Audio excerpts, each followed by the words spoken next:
I'm talking about the principle of electricity and magnetism here, by the way, when I say feminine. Feminine is magnetic and masculine is electric, but it goes back and forth.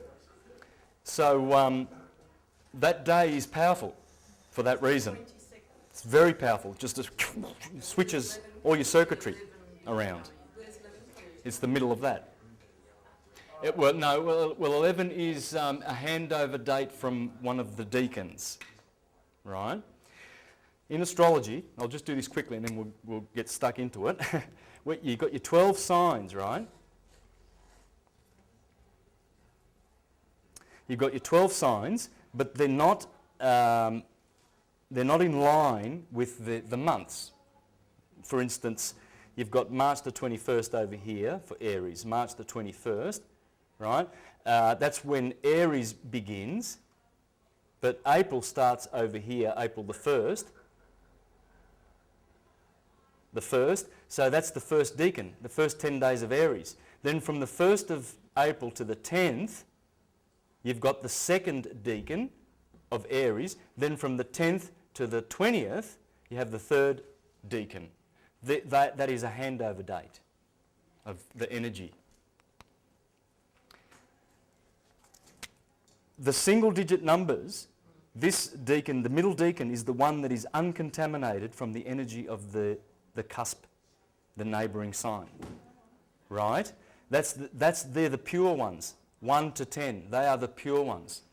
I've got a brother who's the 8th of November. He's pure Scorpion. Pure Scorpio. You can just see it. And we look so alike, we look like twins. Now how can that be? Because I'm Aries. Because of Mars, the ruler of both of them. And now in my same family, I've got 2 Librans, and they have the Venetian features. They've got Venus. My sister and my brother, they look like they're twins, and me and my Scorpion brother look like twins.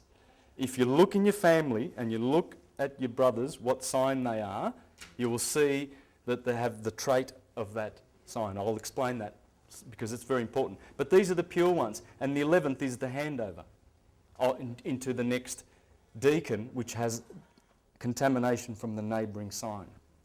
Yeah, and the closer they get to the 20th, the more contaminated, more cusp they are.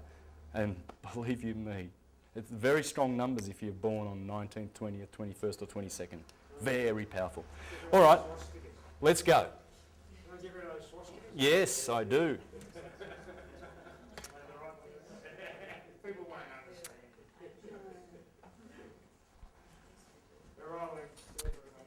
Okay, so where we left off was the science. We understood a little bit better the solar system, didn't we? The day, the year, and the great year. We understand them much better. Much, much better. Polarity of day and night, the enemy being the night. If you had to choose between day and night to do all your stuff, write letters to your friends, grow a garden, which would you choose if you had to be stuck in either one of those? If the sun stopped, everything stopped and we just got stuck where we were, would you have day or would you have night? Yeah. Both will kill you, because if you're in the day all the time facing the sun, it'll be a desert within 30 days. And night will kill you, you'll freeze to death and you'll die. We need both of them. They're both good and they're both evil. The sun can kill you in the desert, but the sun is your source of vitality and life. Without it, you are nothing. So you see that good and evil is not really good and evil. It's in principle. It's the principle of resistance. As the light comes out from the furnaces, the suns, that light has to have some resistance to be able to produce forms. Without it, it doesn't. It can't. And everything in the universe is electric and magnetic. Everything. Electricity contracts and magnetism, and electricity contracts and gravitates, and magnetism radiates. And that's it. And take it from the genius Walter Russell, because that is what he teaches. He teaches in this book that there is nothing that God, there's no tool outside of electricity that God uses to make everything that exists. This guy was a genius. He was not as known as his contemporaries as Einstein and all of those guys. He lived around their time. He's sculpted presidents of the United States and he's painted their portraits and he's been their advisors and he's been there, in there, and he's recognised. And that's what he says. And he explains that in this book. I believe if you want to understand physics, please try and read this or check him out on YouTube. There's a few good videos about his simple theory of electricity and magnetism. And there's also a website called Thunderbolts. Thunderbolts. Either info or com or net. But anyway, Thunderbolts are the people who are, they're not your typical herd consensus scientists, and they're teaching exactly these things in harmony with Velikovsky and all the other geniuses, that all there is out there is electricity, and its effect, magnetism, male and female. Okay? Now, so we understood that. So we like the day because we can see things and we don't bump into things. So the sun, as Plato said, is the cause of our the cause of our knowledge and wisdom.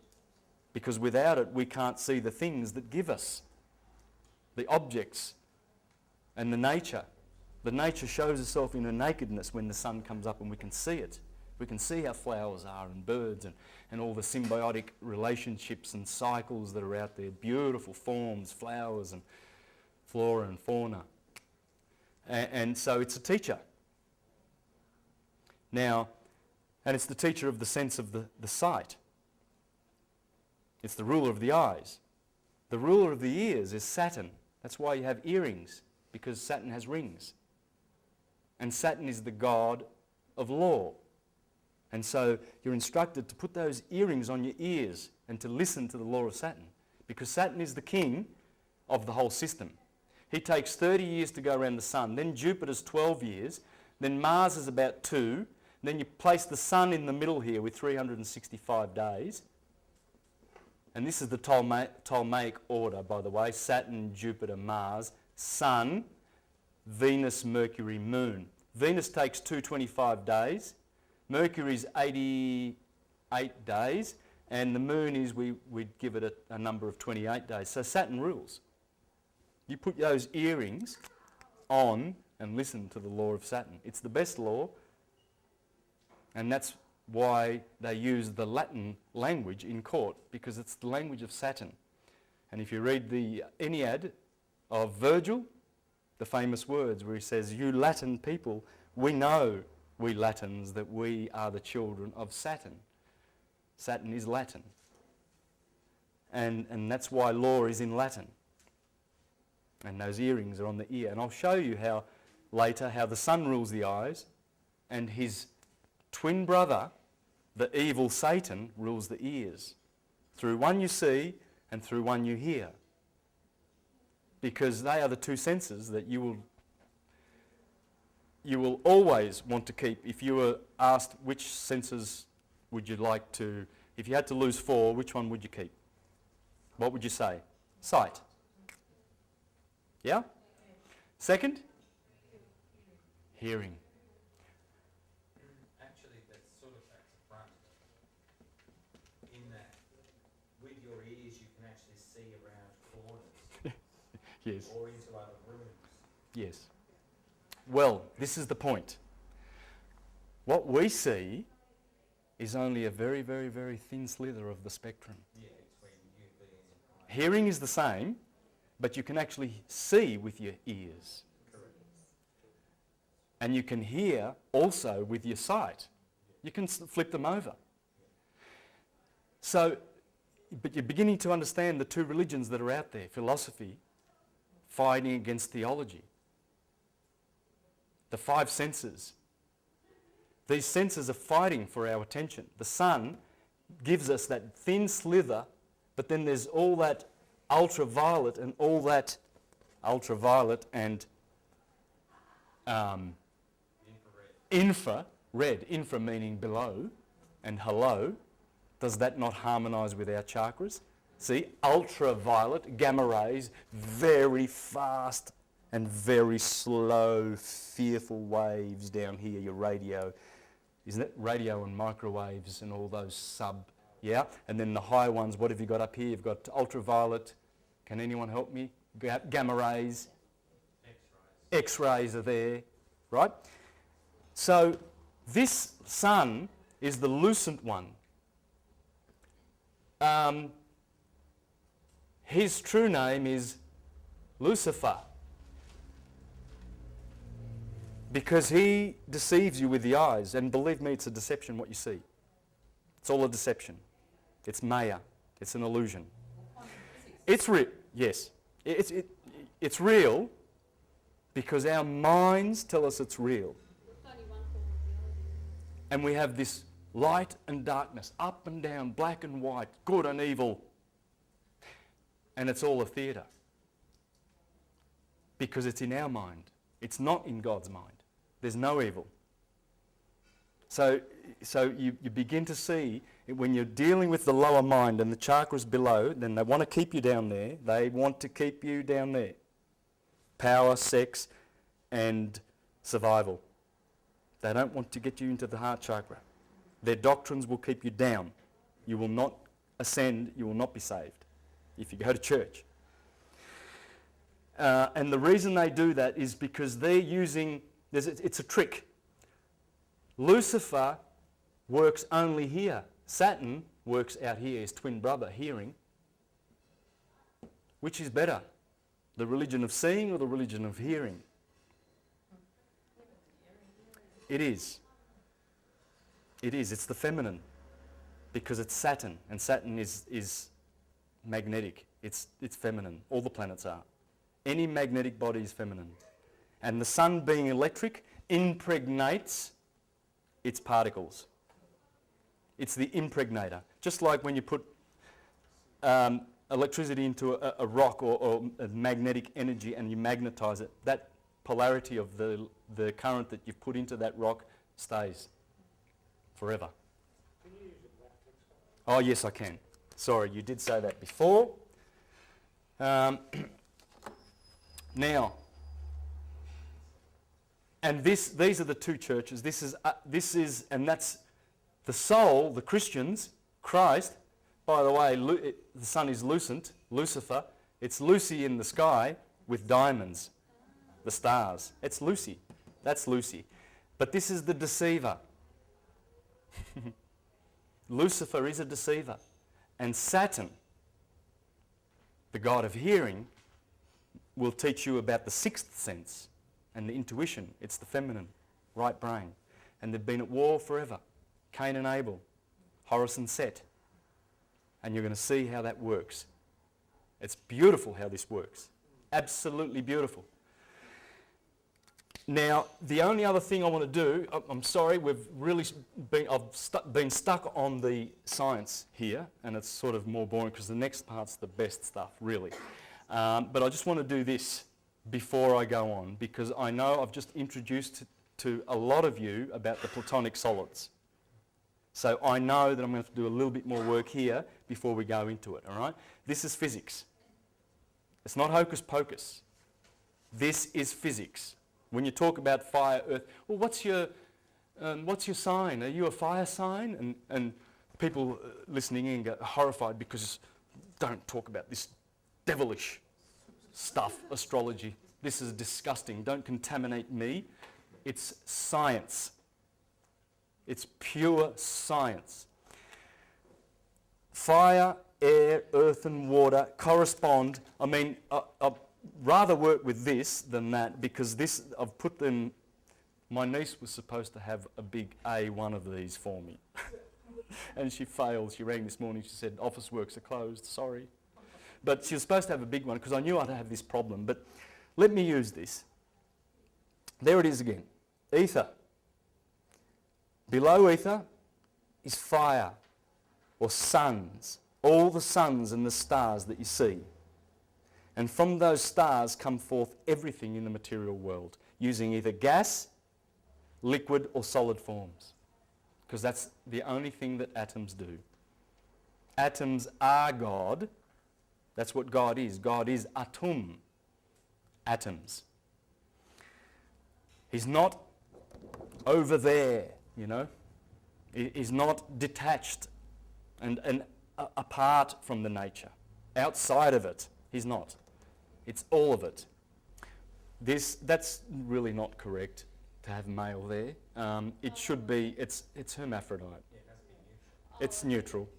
But you see it so often in Plutarch and Plotinus and all the Neoplatonic philosophers of the 2nd century that refer to it as he.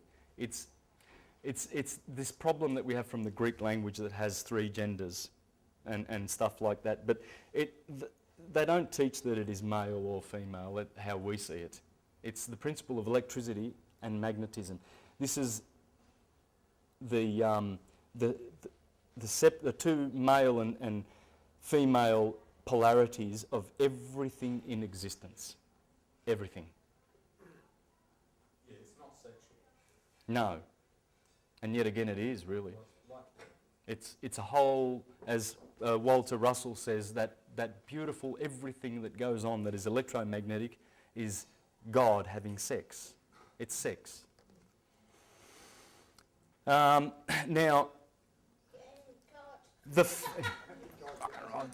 good on you, God. What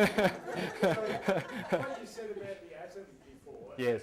the matter in an atom, all the matter in the universe fits in like a super cube or something, so it really doesn't matter. Yeah? Is that, you know, it's all space. It is space, yeah. As Democritus had it 2,500 years ago, and Empedocles and Pythagoras and Plato. Plato said that our solar system, here's Christians have been telling us, oh, we just discovered 500 years ago that the sun is in the centre of the Milky Way, of the solar system, and it's not the earth. Well, they haven't read Julian the Emperor of the 4th century, have they? Because he was the apostate. He was the one that tried to bring the world back after, he's the nephew of Constantine the Great, 40 years after Constantine the Great. He tried to bring the world back to Christianity in 360 BC, CE. It's only 40 years after Christianity was made official and they started the bloodletting. My God, the pagans had to run for the hills and they pulled down those temples. They pulled them down. I've got a list, pages long, of all the dates, starting from when Constantine got on the seat there with Christianity. This guy, if they didn't kill him, he was in a war against the Persians. He was fighting Julian. He was in the front, and his Christian soldiers from behind shot him, killed him. In 3 years, he brought the world back to paganism, and he wrote in here that the sun is the centre of the solar system. So they don't read. It's a fib. It's their fictional theatre. They're falsifying history by making us think that we've only known the last 500 years that the sun is the centre of the Milky Way. Pythagoras and Plato said the sun is the burning altar around which all the chariots of the planets dance around. And here's Julian in his beautiful orations to the sun. Everything is to the sun. He wanted to bring us back to the sun knowledge because original Christians were called heliognostics, sun knowers. That's what an original Christian was called, a sun knower, a heliognostic. Because if you know the sun and you know the solar system, you will know the science which will teach you about you.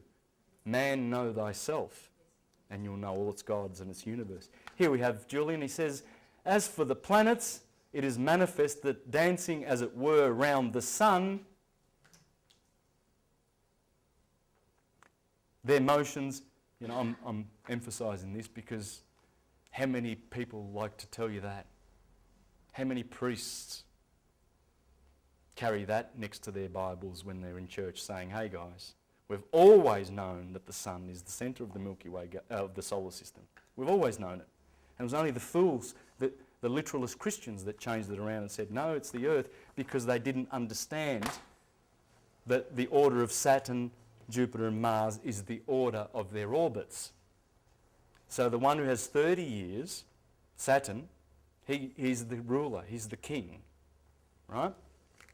Now back to this science. These are the 5 platonic solids. There's only 5 shapes. You can sit on a computer from now till the rest of eternity and you can try and find a shape that will touch its edges inside a sphere like the platonic solids do, which I've showed you. We'll just have a look once more again for the meditative benefits of it. There's the platonic solids. They are the only shapes that will fit inside a sphere. They are also called Pythagorean solids. And that is what all those atoms are doing. All of these atoms. All of them. They will either carbon, that'll be carbon. Carbon will have 6, will be a cube. And how do I know? What's the atomic number of carbon? 6. 6, 6. 6 electrons, 6 neutrons and 6 protons. The mark of the man, 666. If you flat pack a hex, and we are a carbon creature, you get a cross. The shape of every cathedral and Egyptian temple. You go down to Flinders Street and have a look at St. Paul's. Have a look at St. Patrick's. Have a look at St. Patrick's in the Catholic cathedral. Same shape as this. That's the hex. Chinese kanji. Japanese kanji for earth.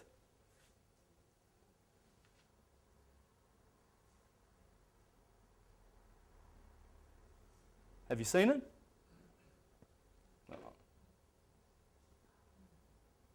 That's the Japanese kanji for earth, the cross. Carbon, 666. That's a hex, flat packed. Hex, solid, carbon. It's all science. So as those photons emanate from fire and then become particles and atoms and molecules, molecule, atom, particle, photon, that's how everything works.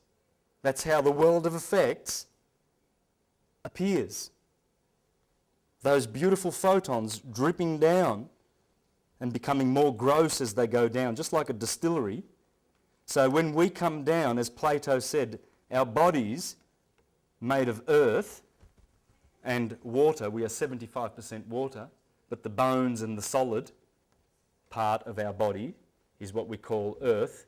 For out of dust you came and out of dust you shall return. That's what it's talking about. These particles, these elements, carbon, a little bit of hydrogen, a little bit of oxygen, a little bit of nitrogen, a bit of other stuff there. You've got trace elements. But these are the main elements. These four turn up everywhere. 4 blood types. 4 limbs. 4 seasons. This is what it's all about, these beautiful 4 polarities. So you see the tetrahedron has 4 sides and it's light, it's the photon. The octahedron, spirit, has 8 sides, it's the particle. Becomes an atom, becomes a molecule. The lowest degree of life is the molecule. This is the highest degree of life, the ether. So you see here the elements, the platonic solids, the state of matter. That's the states, the 4 states of matter. And the physics, the chemistry, that's our body. All organic forms. That's where I'm going to leave off with the science. And now we're going to get into the really, really juicy stuff. And I'm glad I've got this big board. I've always worked with this one. This is going to be great. All right. So that was the boring science, but you did learn quite a bit, okay? The fundamentals of a lot of this stuff. You learnt it. I would suggest that you go and do some more studies on it too, though, because the more you meditate on this, the more you know yourself. And knowing yourself is where all your power will be, because you will discover that you are God. That's who you are. Inside our heart, there is an atom. And that is the centripetal atom that holds all of those other atoms, which is a galaxy in itself, centripetally together. And it's regulus. It's in the heart chakra. It's the heart chakra. It's the Christ. And that's who we are. This atom is the seed.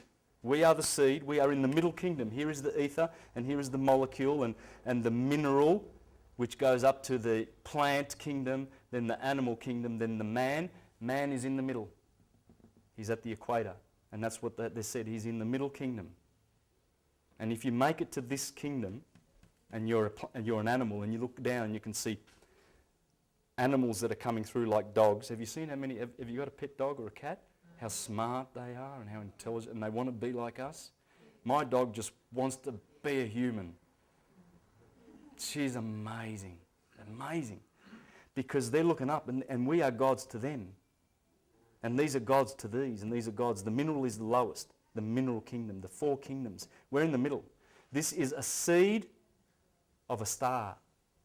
And the star is up here. The stars, you go through the astral, then you get to the causal world. From the astral world to the,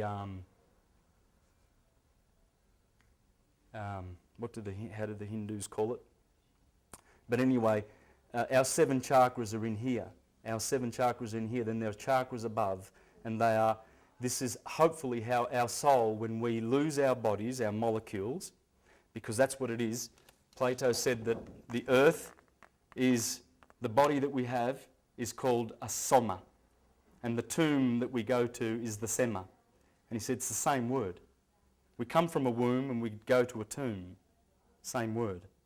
And that's why we have a tombstone, because it looks like the womb of your mother, memorialising the fact that your spirit now has gone back and you don't have a bodily form anymore, and there's the womb on the tomb. And he said it's the same word. We come down and we get a baptism of death, a baptism of earth. So as a Christian, we get baptised with water, because water is the universal solvent. It cleanses the defilement of the earth. Then, as John the Baptist said, the one coming after me will baptise with spirit and fire, because we have to be baptised with spirit, because spirit cleanses the water, and this purges everything. This is the sun. We have to go through the sun. We have to go through the moon, Mercury, Venus, Sun, Mars, Jupiter, Saturn, in order to get back to the cause. And that's the story of how all of this is going to unfold. Just want you to have a look at something before I draw my graph.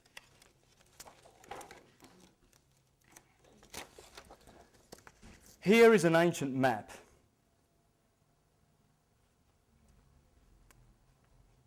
About 500 years old. Can you see the equator?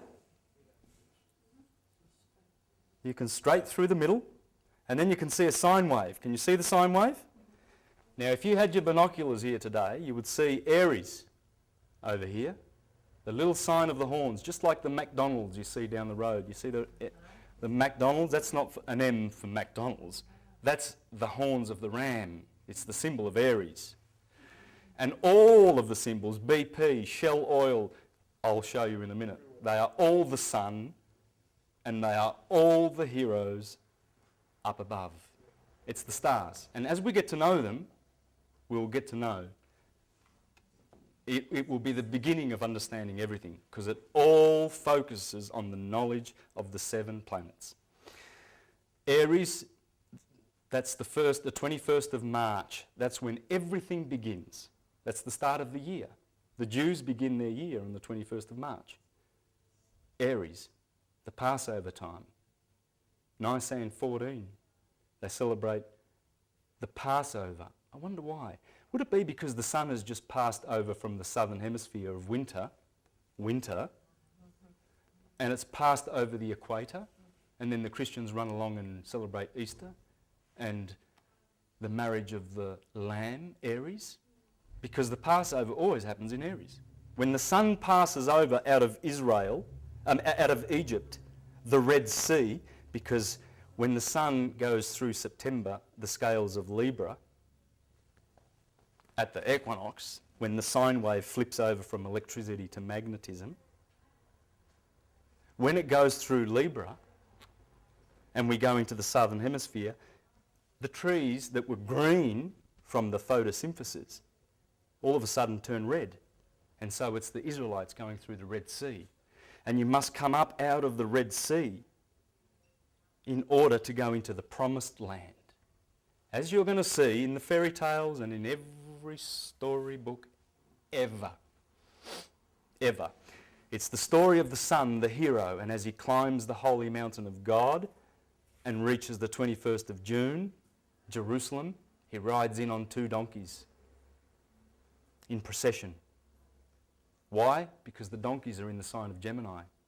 There's 2 donkeys. And when the sun comes up in Gemini, Aries, Taurus, Gemini, the sun has come up on 2 donkeys into Jerusalem, summer, and that is the point of summer beginning. These are the summer months: Cancer, Leo, Virgo, and there's Libra. And so that would be the Passover. That's the start of the Jewish sacred year. And guess when the start of the Jewish secular year is? September the 21st. Right? Remember we said before, how can January the 1st mean anything? Well, here's March the 21st, June the 21st, September the 21st and December 21st. They are the 4 cardinal points. They are the 4 crucial days of the year. And the cross-quarter days are the ones that go in between those.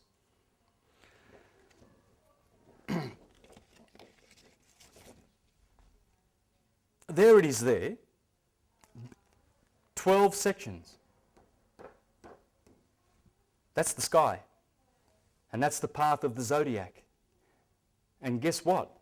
Rather than Aries being over here, they've got Pisces. Aries is over here. Does anyone know why that would have happened? Yes, because 2,000 years of processional slippage. We've been in Pisces for 2,000 years. That means what simply it means, on the 21st of March every year, look behind the sun, what's the constellation there? And that's the sign we're in for 2,000 years. So this Passover of the sun, the equinoctial crossing on the 21st of March every year, has not been happening in Aries. It's been happening in Pisces for 2,000 years. And we're going into the age of Aquarius. Next you'll see Aquarius over here, and it'll begin in Aquarius. This does not change the science of astrology. I will explain why not later. But I've just pointed that out to you. I wanted you to see that. This begins with Pisces. And the reason for it, because they've made concession for procession. There's the oath, and it's also 12 sections. I wonder why. So you don't notice this when you see these maps. You look at them and you go, oh boy, that's the way they did it. Well, I'm just pointing these things out to you because you're going to see how it all connects in about an hour and a half. Okay, so what we have is a beautiful big circle like this, and we have an equator. I'm doing exactly what I see on those maps, okay? Here, that's the Earth. I'm going to put the Tropic of Cancer up here, right? I'm putting it nice and high. It should be about here. It should be 23.5 degrees north of the equator. You know why, don't you? 23.5 degrees? Tilt of the Earth. You understand the tilt of the Earth? As we go around the sun, see the tilt of the Earth? The axis is tilted, so it's the Earth is like that, right? And it maintains that tilt as it goes around. So if the tilt's like that, if my head is the sun and this is the Earth, it will go around like that and maintain that tilt it'll go right around, and that tilt will always be facing up that way. So if it's tilted that way, it goes around the sun like that and keeps that tilt. That's how the seasons happen. Simple as that. All right, without going, there's spring, Aries, summer, autumn, winter. Remember, it goes anti-clockwise. We go anti-clockwise around the sun.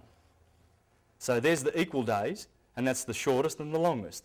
Obviously, this is January the 1st, around, or December, around December time, see? Okay? Now, what's this tropic? Capricorn. Good. It is, it is.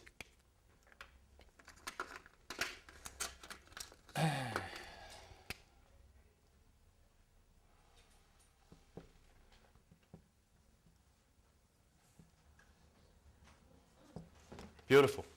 So you've got 47 degrees.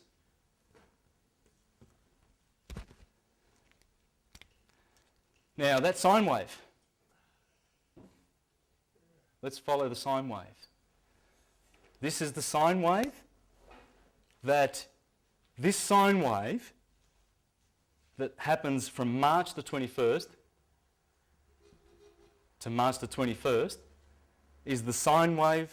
This is a fractal of the same sine wave that goes up and down to the neutrino, up to the galaxies and down to the neutrino, the smallest thing we know that exists, much smaller than the particles of an atom, does this.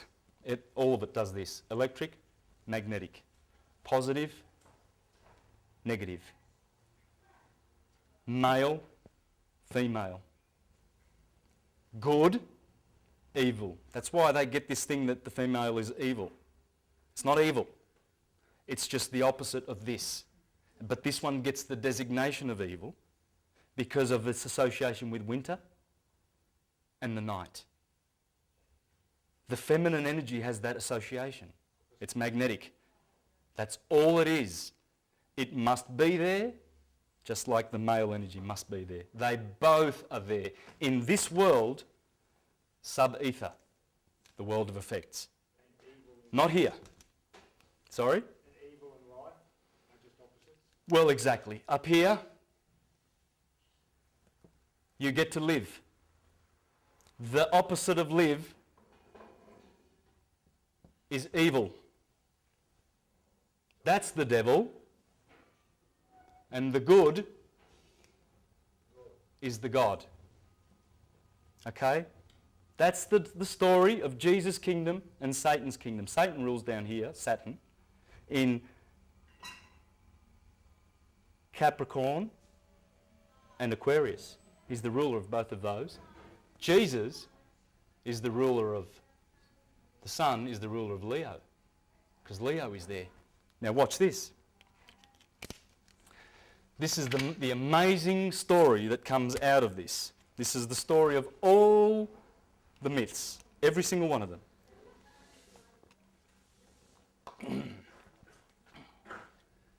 So we have lush green photosynthesis for this part.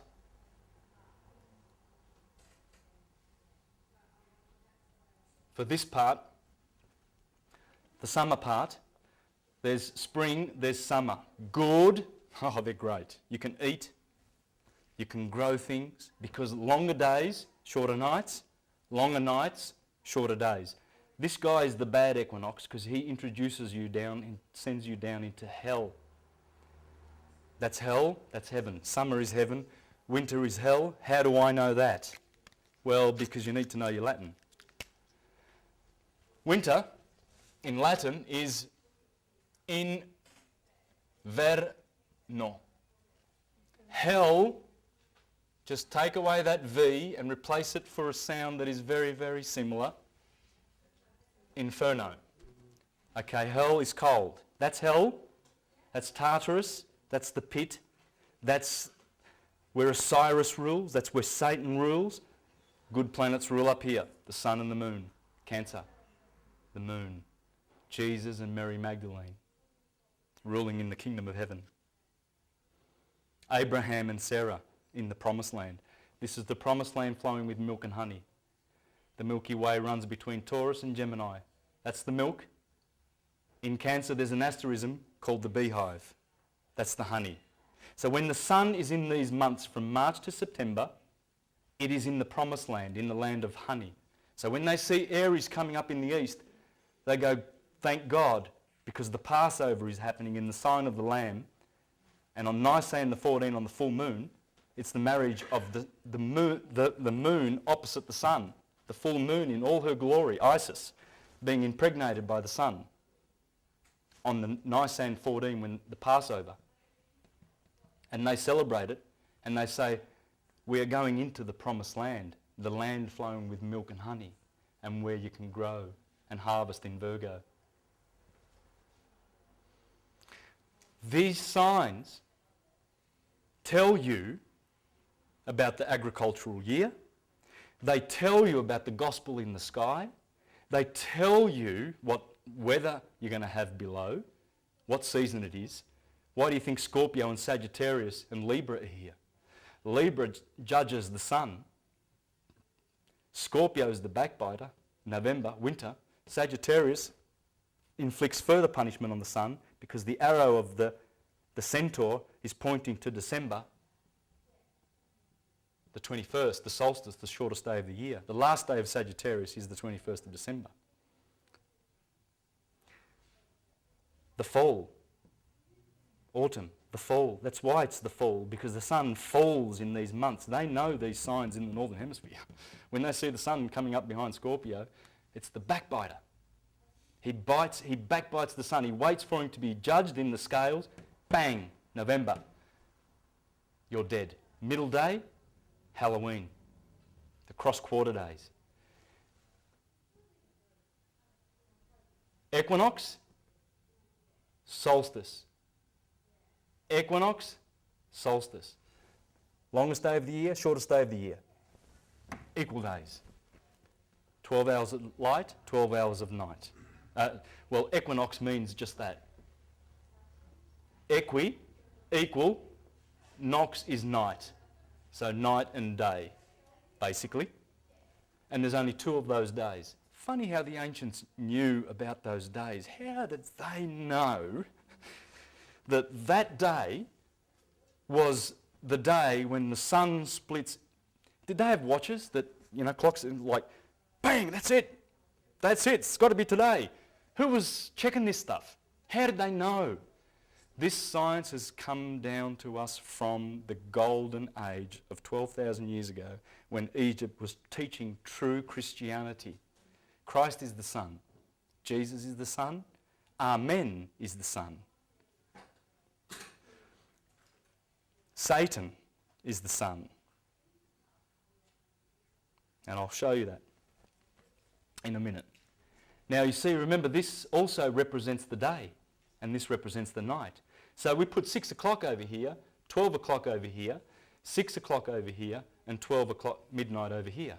Make sense? This is a 24-hour clock. And we're going to bring it around on itself next. And we're going to show you how the wheel works. Now, as I said to you, when the sun goes down here, everything turns red.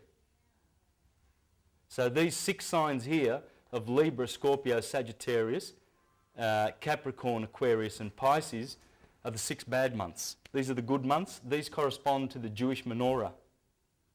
This is the menorah of the Christians. They worship the kingdom of heaven with the Star of David on the top. People say it's the hex, it represents Saturn. It does. David is Saturn. But it's also Thoth, Mercury. Mercury sits here in Gemini. That's why they always put the Star of David. That, in anybody's book, is hermaphrodite. Male facing up and the womb of the woman facing down. That's feminine, that's masculine, that's a hermaphrodite, that's Mercury. That's why they have Star of David up the top there. And that's the Jewish menorah. 1, 2, 3, 4, 5, 6, 7 that correspond with the 7 planets, the Elohim.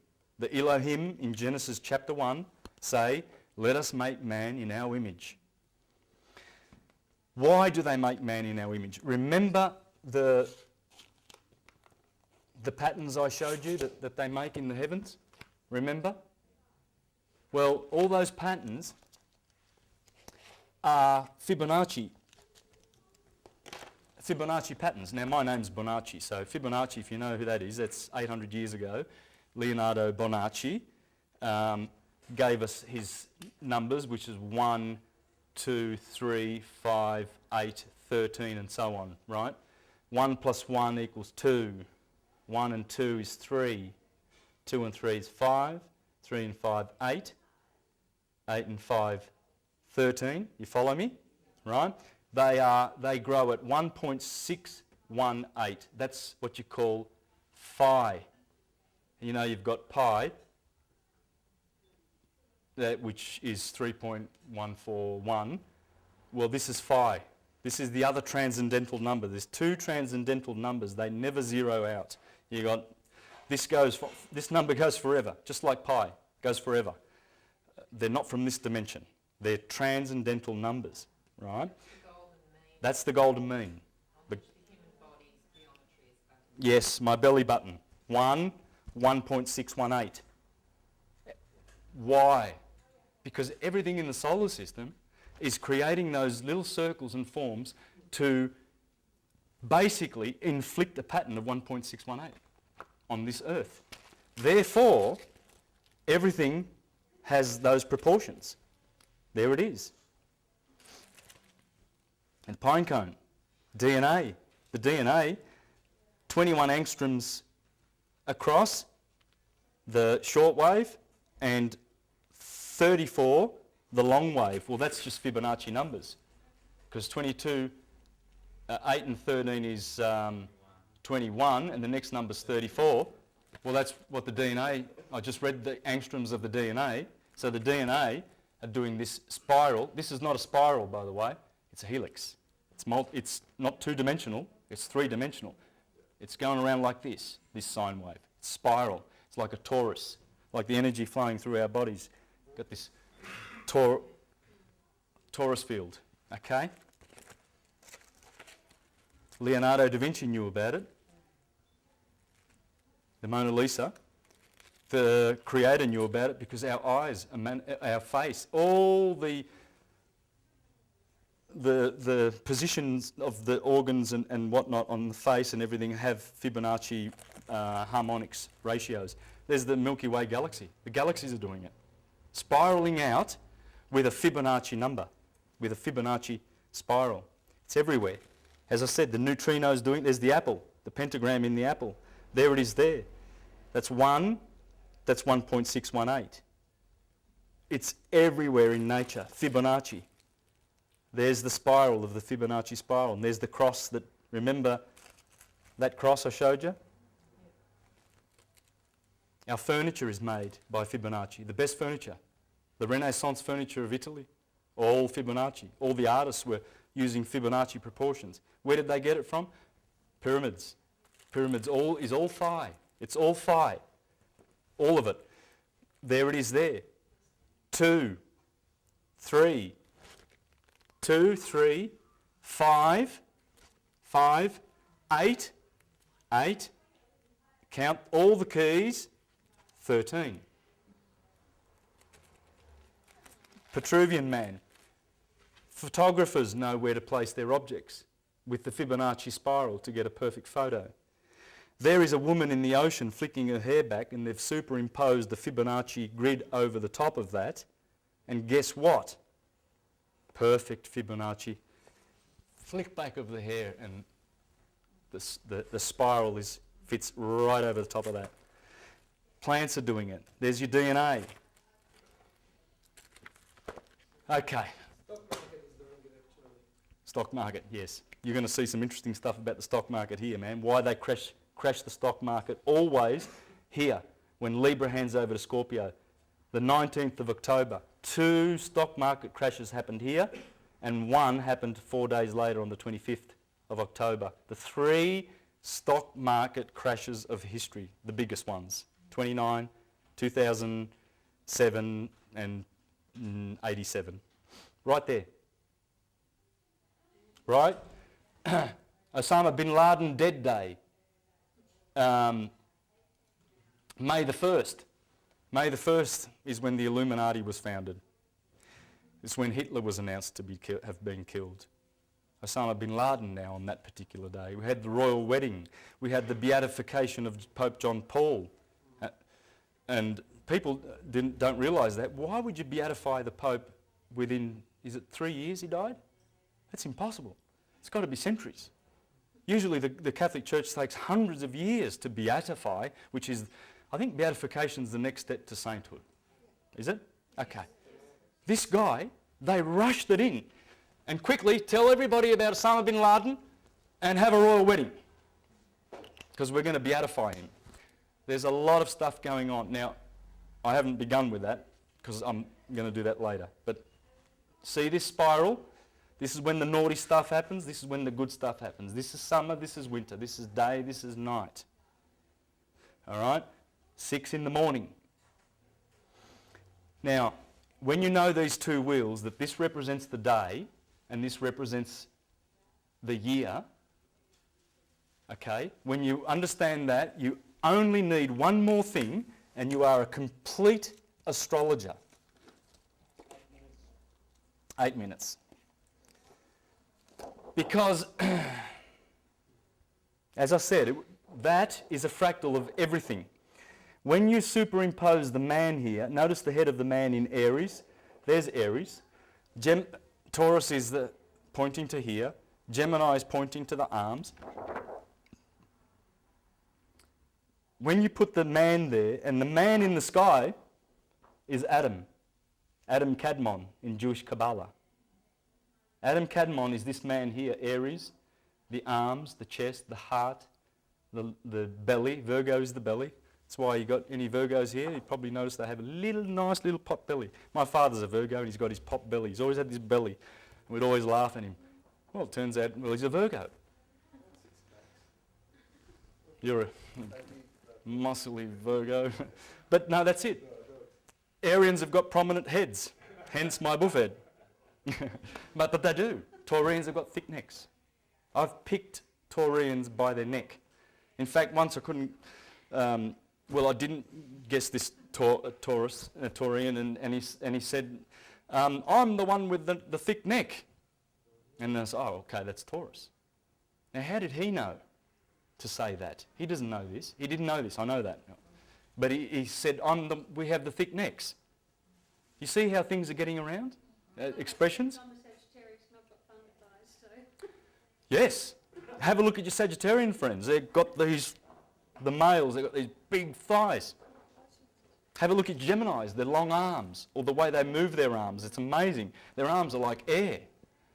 Have a look at the Leos that get around like, and the Cancerians, because they're summer.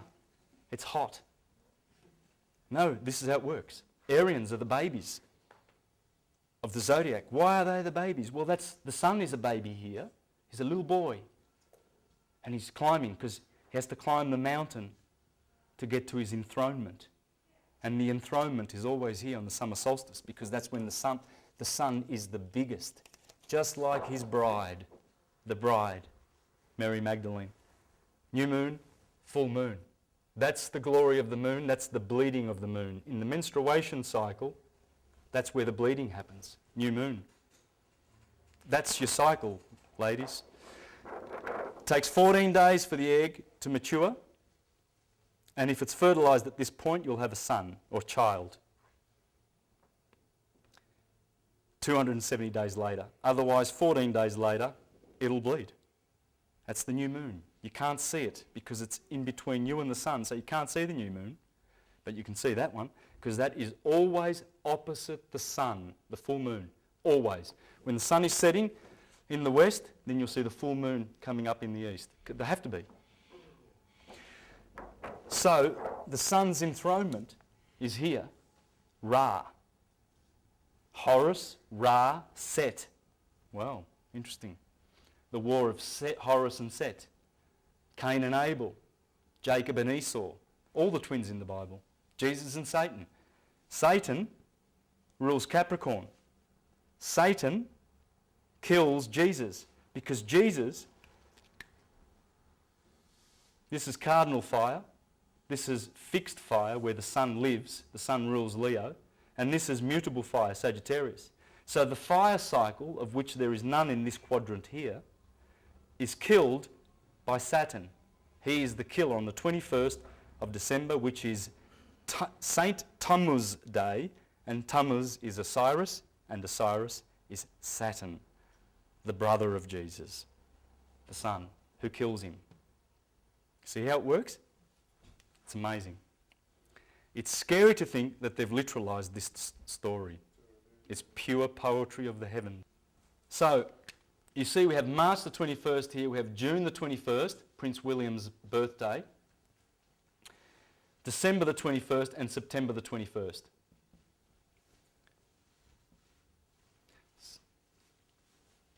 Everything starts here.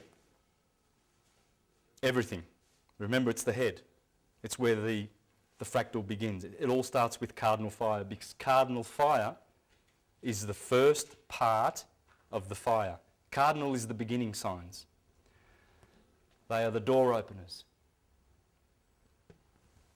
Cardo in Latin means hinge. When the sun passes those days, it crosses over those days, or passes over. That's why there are 4 crucifixions in the Bible: Matthew, Mark, Luke and John. Because they are crossifixions. Crossovers. The sun is crossing over. It's being crucified on the cross of matter. What's that the symbol of? The earth. The symbol of the earth? Oh, okay. Do you think they knew something? It's this science. It all goes back to the science. That's the symbol for the sun. Okay? Target. Just you watch how many symbols of those Illuminati corporations have to do with the sun. I'll show you, that's going to scare you. It's scary. It really is scary what they're doing subliminally.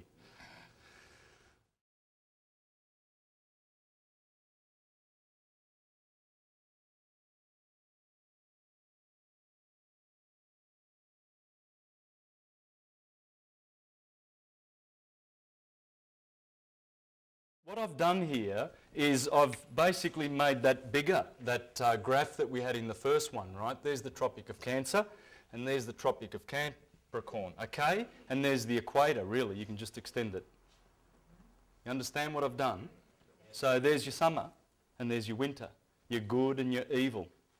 Remember, we had hell down here, inferno, inverno, okay? Now, first thing I want to bring to your attention here, I'm going to wrap 7 wheels around here. I'm going to wrap the body of the man. The head is always here. And then the Pisces touch the back of the head in mutable water, thick cardinal fire. This is the starting line.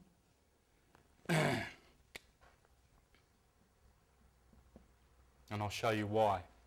Now, interesting, fire in the head, water in the feet. We are a magnet. We are a magnet. We're magnetic.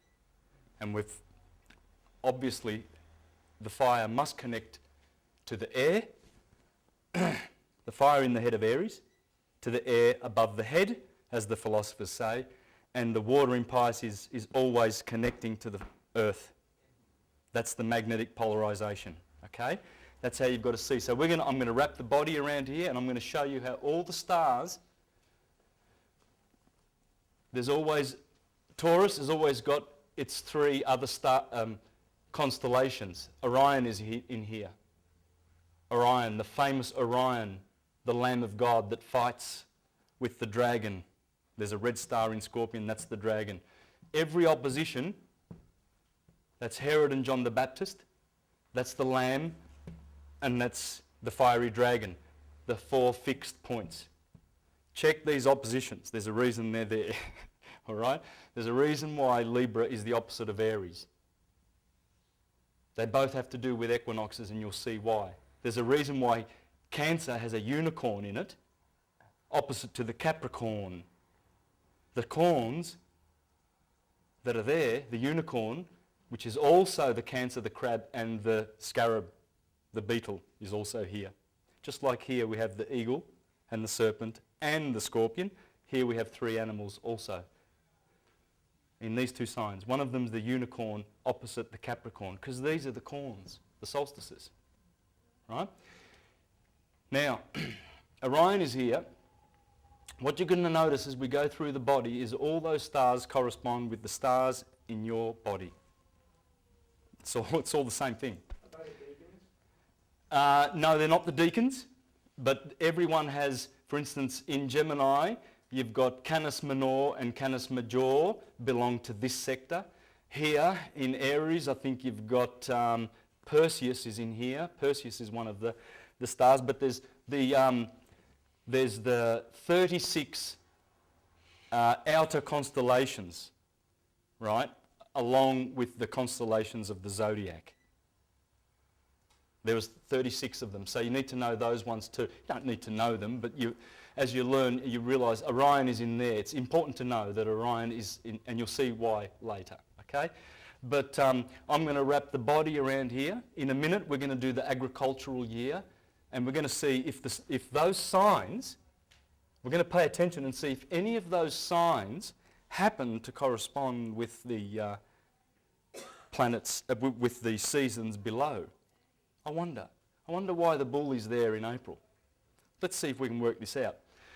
I'm going to wrap 7 of these wheels around this, and you will see the tarot is here. The tarot is the 12 cards. There's 22 cards in the tarot, and the 10 bodies, including the Earth, Uranus and Neptune. This is what the tarot is based on, guys. Kabbalah is in here. The Hindu system is in here. The Mayan system is in here. Everything is in here, right? The tarot, which comes from the Torah, which means the wheel. This is the Torah. This is everything. It's Aphrodite's belt. It's King Arthur and the Round Table. There's just 12 knights. That'd be Lancelot.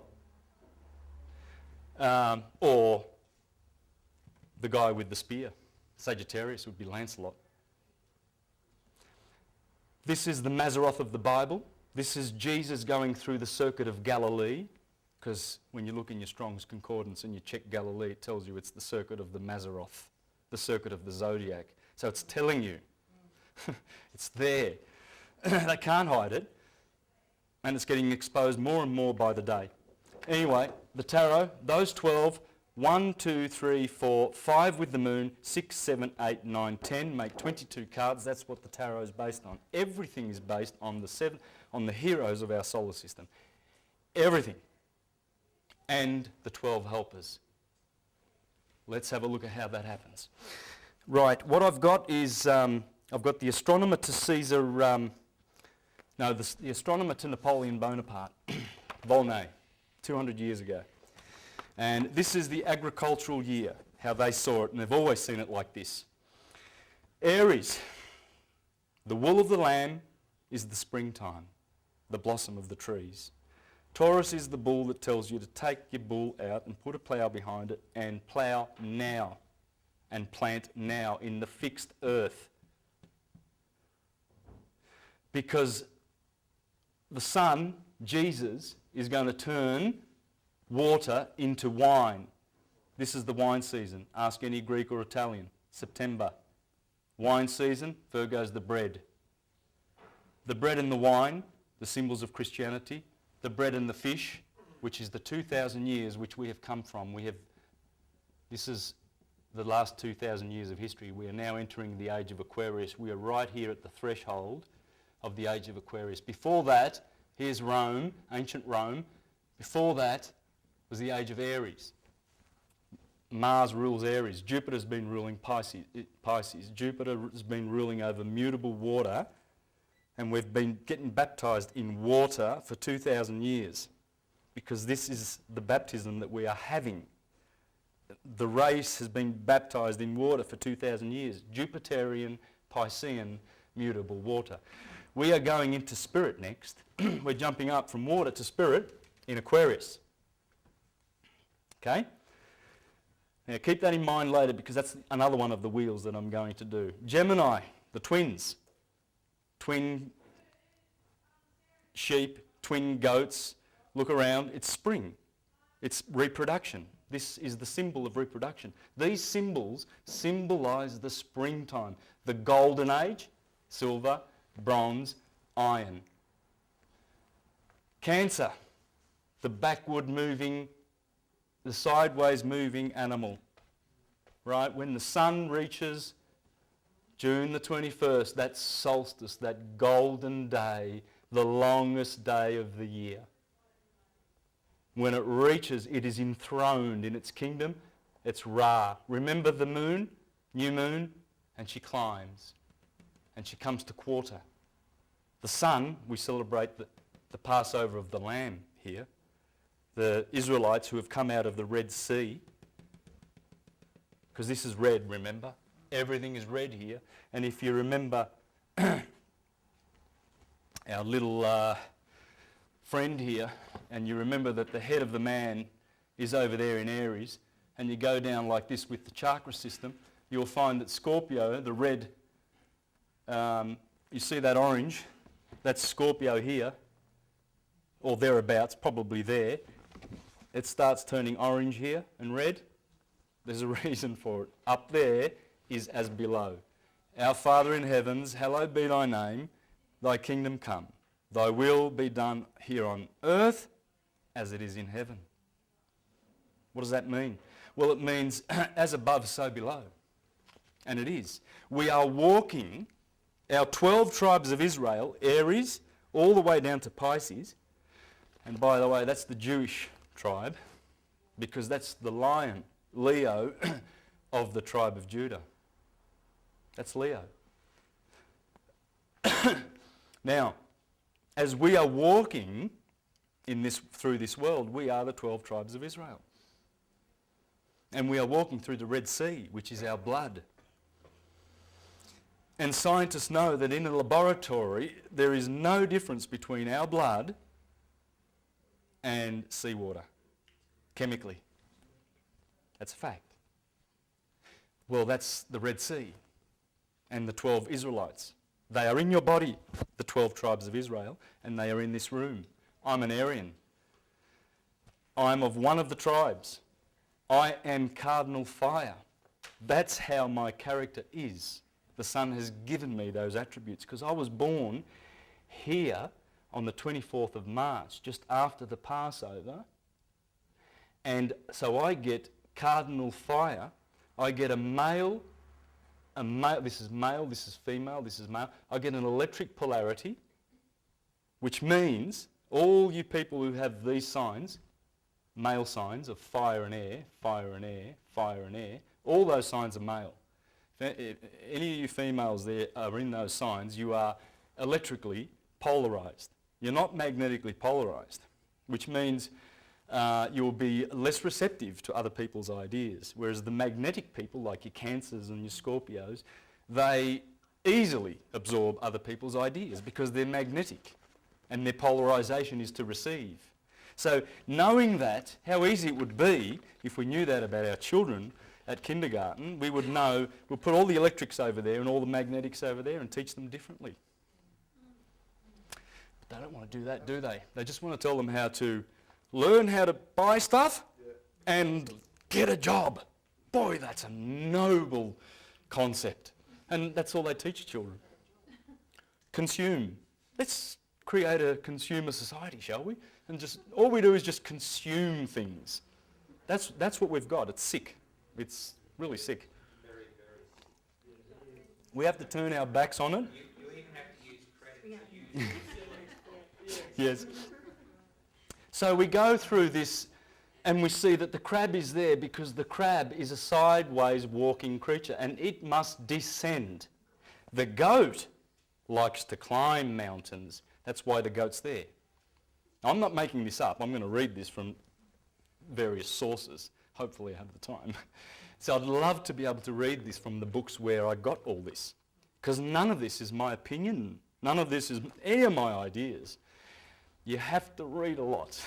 But so hopefully I can read that because you'll love it. You'll love it. Leo, these are the dog days. Sirius comes up behind the sun around July, and you have those 2 or 3 weeks called the dog days. This is mid-summer here, August the 1st. Mid-summer, cross-quarter days. Pay attention to those cross-quarter days because they go exactly in the middle of these equinoxes and solstices, exactly in the middle, and they are the midpoints. That's midsummer, mid-fall, midwinter, mid-spring. That's the start of spring, mid-spring. The fact that we're in the southern hemisphere and it's totally our side making a difference. Good question.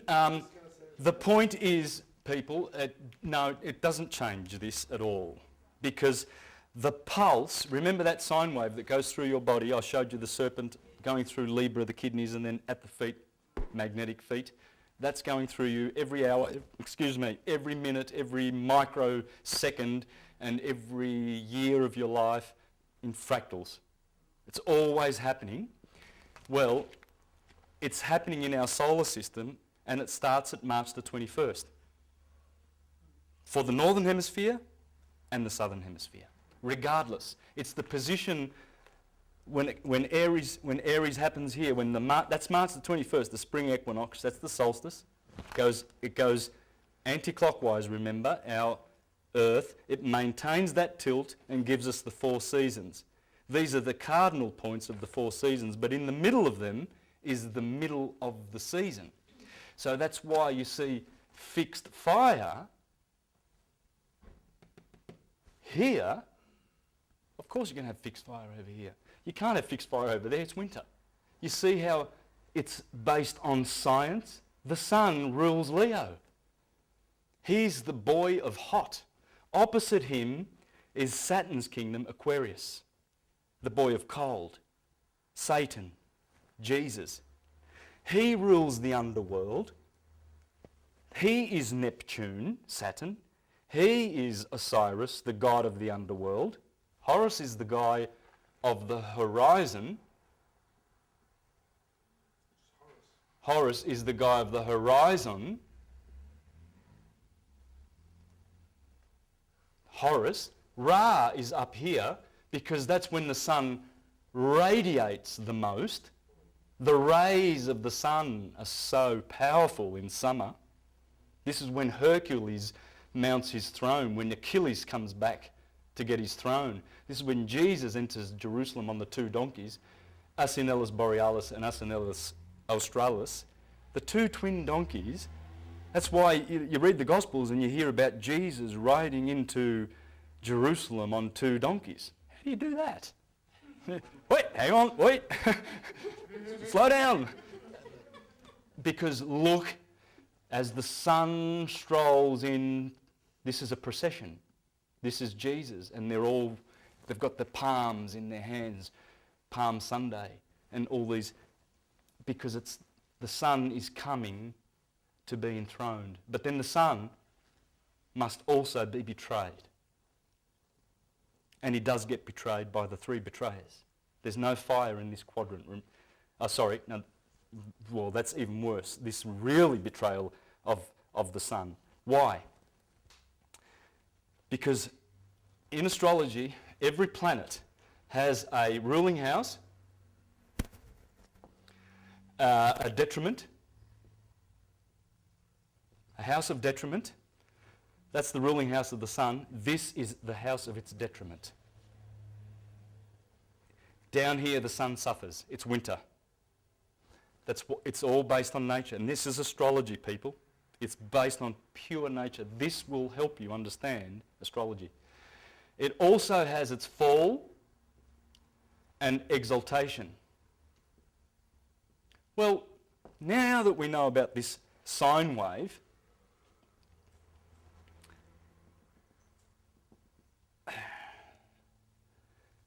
now that we know this sine wave and we know what the sine wave is basically, it's everywhere.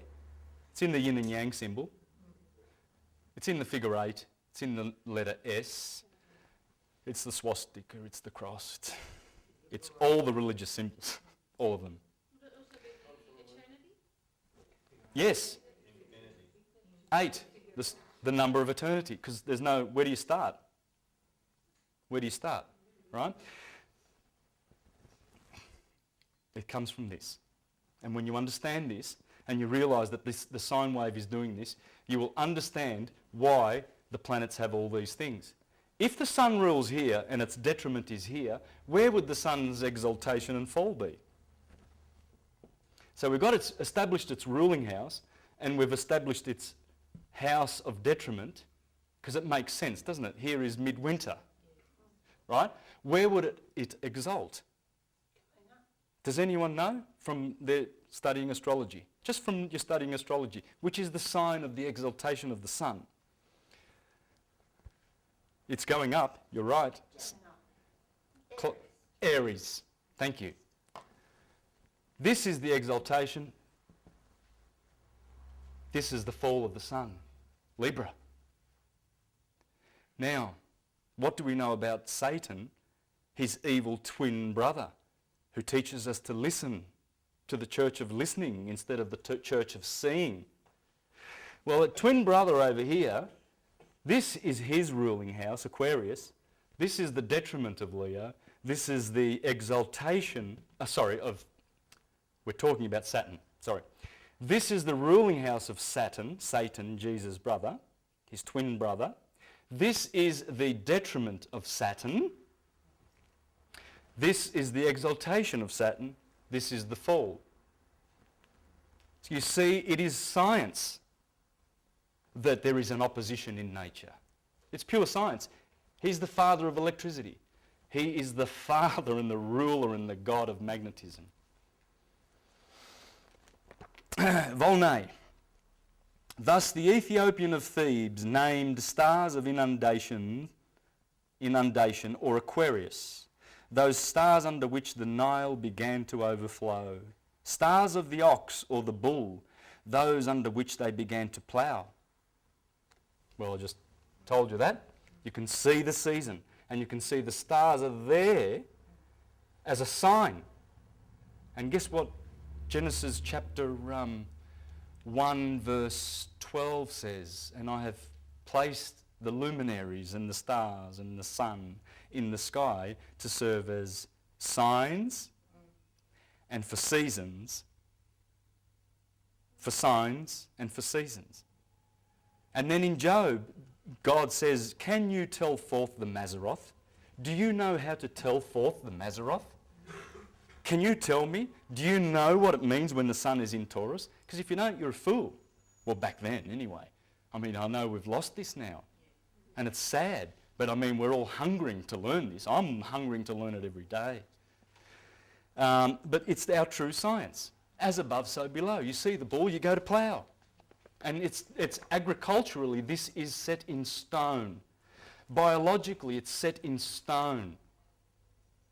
Annually, when I show you through the Gospels, I'm going to point out about 20 or 30 scriptures here, and I'm going to blow your mind with how they correspond with all these Halloween and, you know, the Passover, Easter, and all of these religious festivals. Blow your mind. That's absolutely stuff that will blow your mind. And people go to church to get, just believe in Jesus, brothers. Yes. Why? Well, why would you believe something when you can know it? I mean, in order to speak English, how much belief do you need in it? None, because you know it. So in order to speak a language, you need to know it. This is a language. And they're not even teaching that. They are the blind leading the blind. And that's why they say, you must be like sheep, brothers. Why would they ask you to be sheep-like?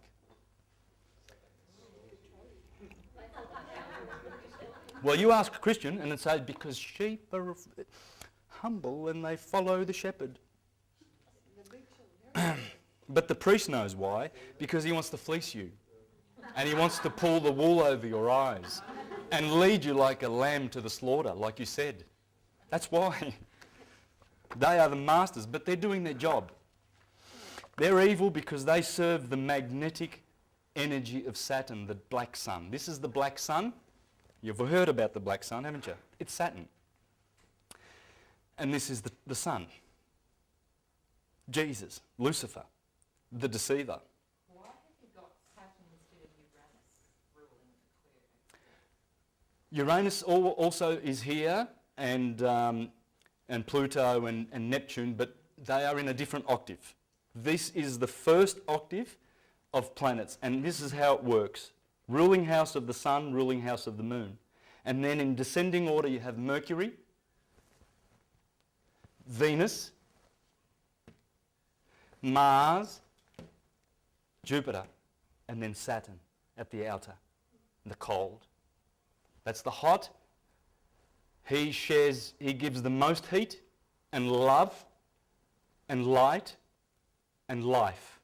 Notice I said those 3 L's because he is Elios, and he is the Lord. Believe you me, you should place the E before the L if you want to start understanding the Bible, and you will see that he gives us love, life, and light.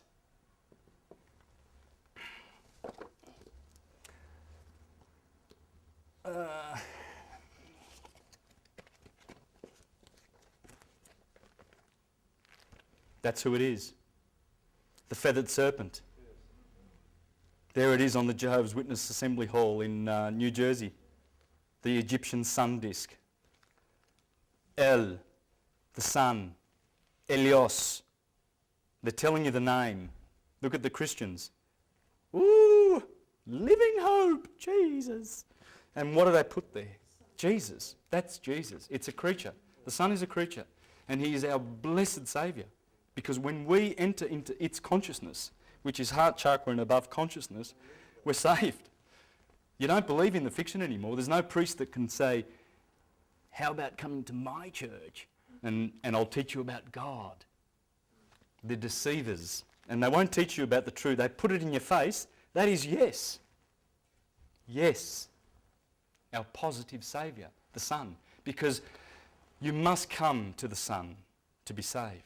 You cannot get to the Father unless you are saved by the Son, because it's that baptism in the pineal gland of fire, and hence the fire above the head of the Christians at Pentecost, cross quarter day. This is when Pentecost happens, when in the book of Acts, they get a baptism of fire and they're speaking in tongues. That's the baptism of your pineal gland just gone. It's just exploded and you're in the Christ consciousness and saved. That's what salvation is. Now, back to our little friend Volney.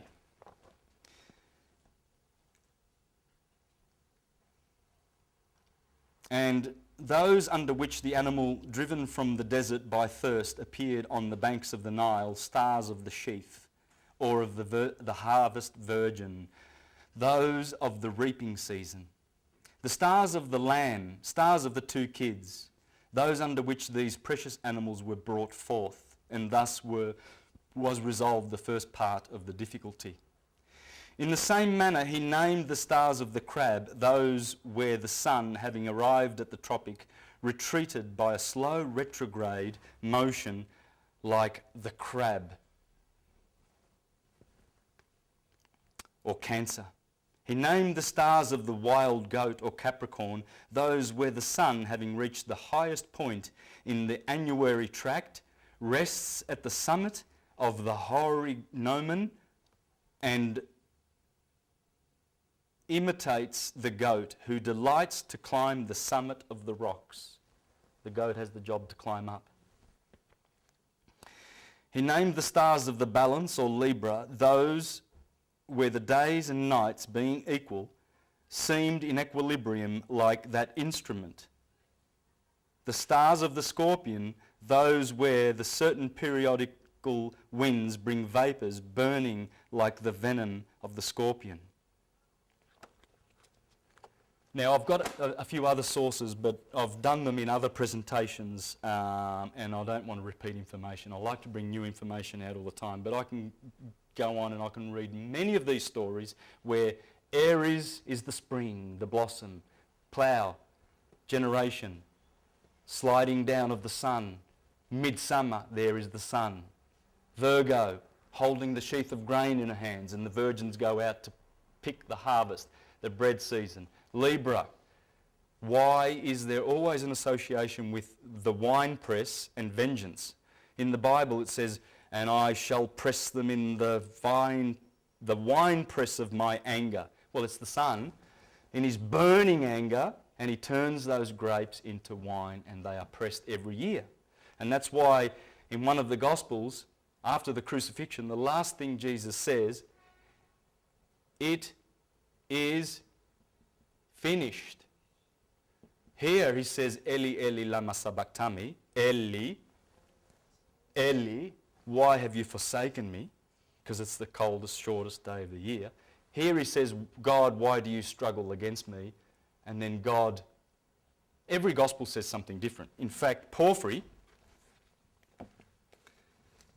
busted the Christians through 1700 years ago. He busted them. They burned all of Porphyry's books because he was teaching that you have to be vegetarian to get to God. He was, because, and of course, that's going to disturb a lot of these meat industries that are run by the corporations and telling you that you've got to get iron and protein from your meat, which your body can't do. Simply can't do it.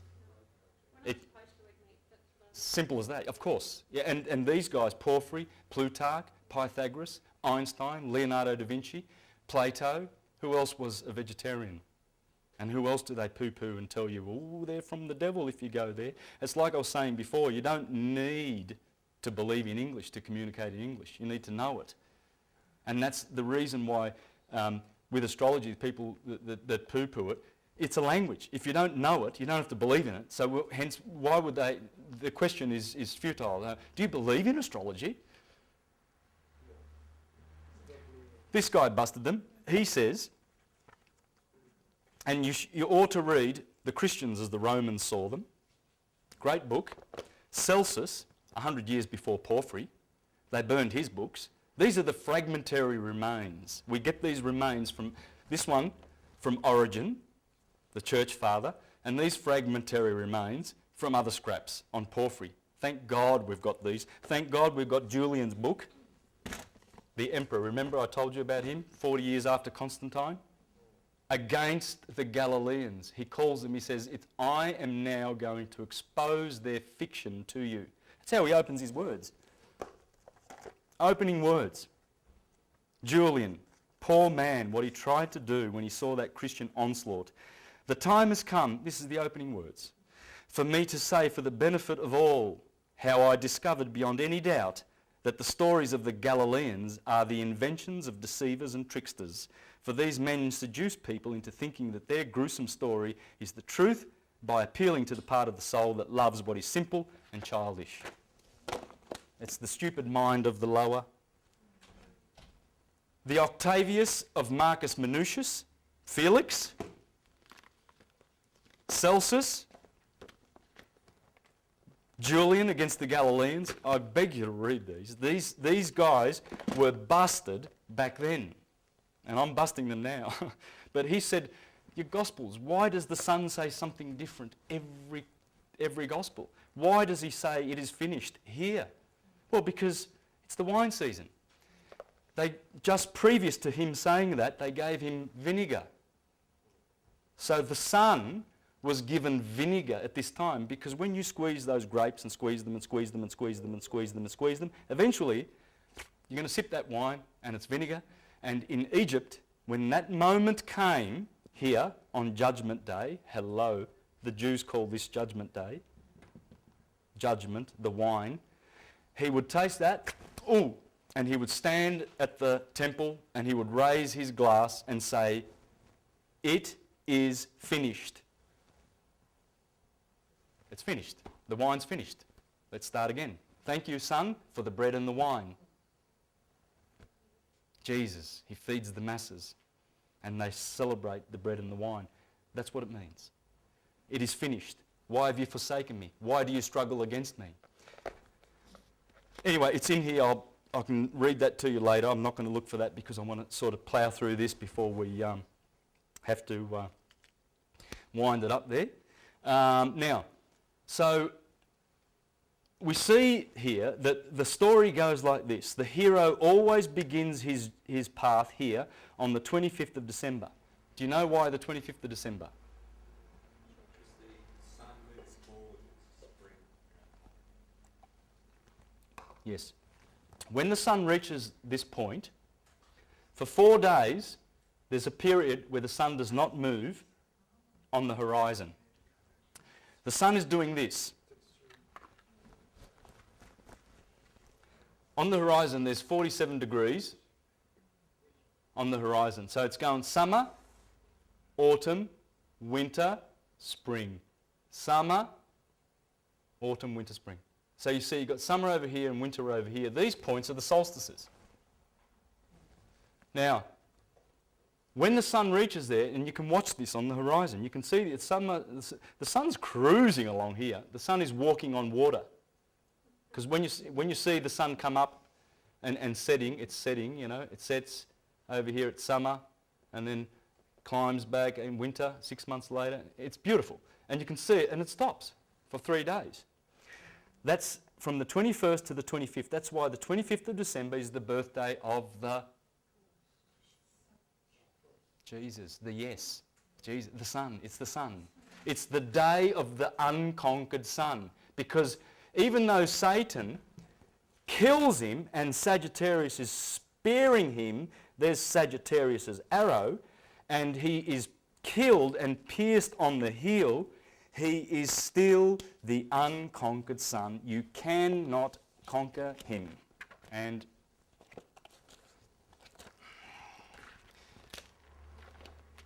there is the hero dying with there's Hercules. He has the spear, the dagger in his Achilles' heel. There he is there. See the arrow? The hero, the sun, always dies in the heel. Hell, inferno. That's the heel. Hell and the heel. And all the L words. Israel, elder in the congregation. Chapel, cathedral, evangel, the elite, that's the elder. It's all elitist. It's all male patriarchy and hierarchy, ruling people by seducing them into powers, positions of authority. Authority is a no-no word in this universe. Sorry?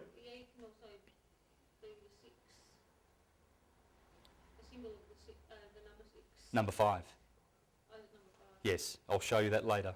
It's the 5th letter, it's the E, and it's the 5th element.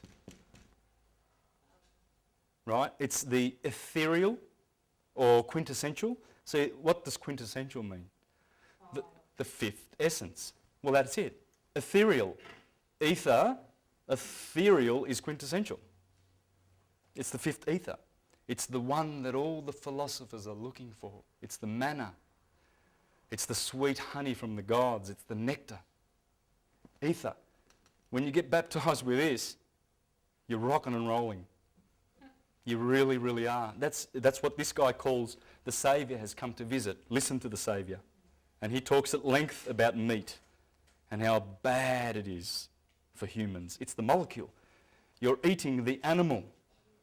Your brothers, Plutarch, said, how did we come into a world that eats its brothers that are incarnating like we and will be of our race one day, humans, and we turn around and we slit their throats.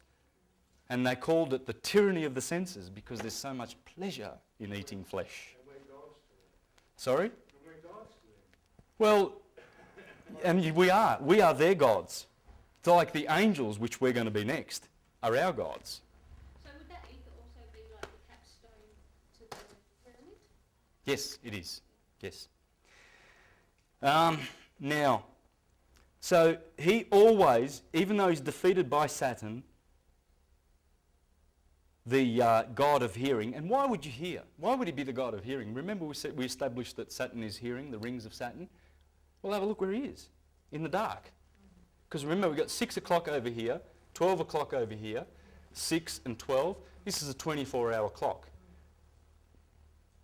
sunrise, sunset, midday, midnight, equal, equinoxes, equinox, solstice, solstice, longest and shortest day, from the northern hemisphere, of course. It's not southern.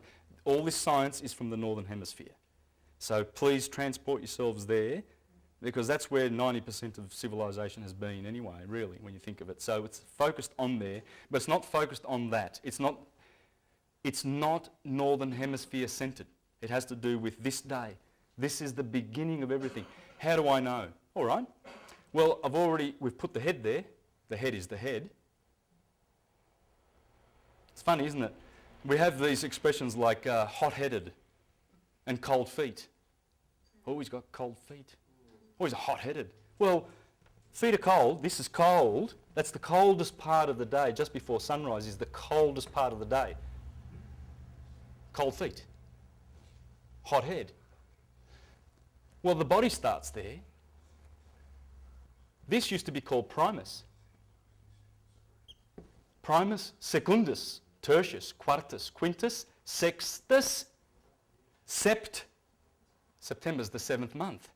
It's not the 9th month, because it all starts here. This is the start of the Jewish year. Right ascension. Does anyone know what right ascension is? Please, astronomers. RA is the celestial equivalent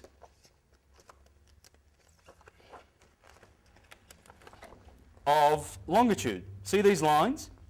Where do we get our longitude from? Where does it start? We know that latitude starts from the equator, so that's 15 degrees north of the equator, that's 30 degrees north of the equator, 35, right? It's easier to tell because you've got an equator. It's right there, splitting. But which line splits north-south? Greenwich. That is Greenwich in the sky at 0 degrees Aries. It used to be the pyramid. It used to be Paris. It's only recent that it's gone to Greenwich, but it doesn't matter. As long as we agree to where it is and we've established it, it's there. Right ascension is here. Interesting. So when you say, oh, have a look with your telescope, 30 degrees right ascension, you're looking there. Right? They don't use degrees, they use hours and minutes anyway, but it doesn't matter. So you've got right ascension takes care of the longitude, and declination takes care of the latitude. And it starts there. Over here begins the month April. Does anyone know what Apri means in Latin? Any Italians? No? Aprire. Aprire. You open the door. It means open. Why would that mean open?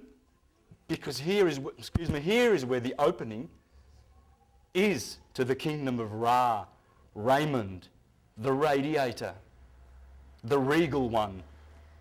That's how you say king in Italian. That's how you say king in Egyptian.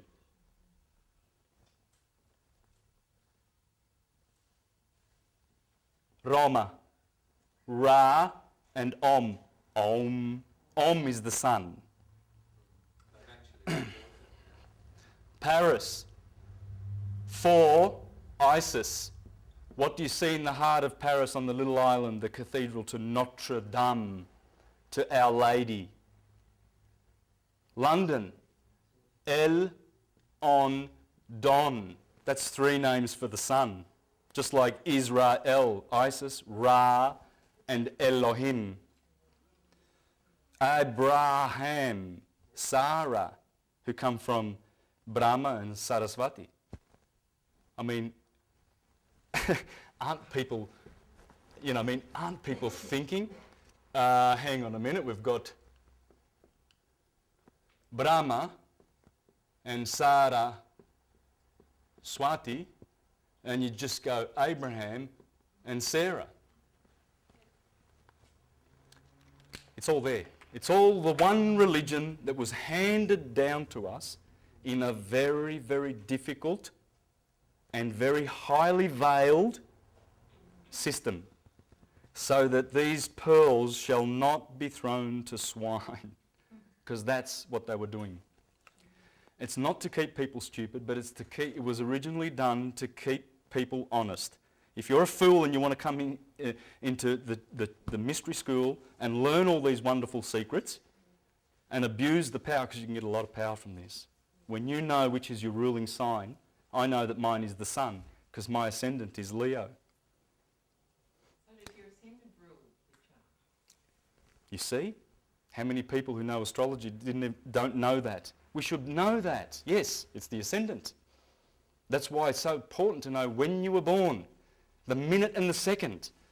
And they've stopped us doing that in the hospitals. It's just get that baby out, slap him, inject him with some immunisations, and quickly, we need a birth certificate signed. We need to inform quickly, get him in the system, come on, hurry up. And they get a spot fee of $2,000 for doing that. Did you know that? Yes. Because they want you in the system straight away. They don't want you to know this information. You've got to know the time you were born, the time of your birth.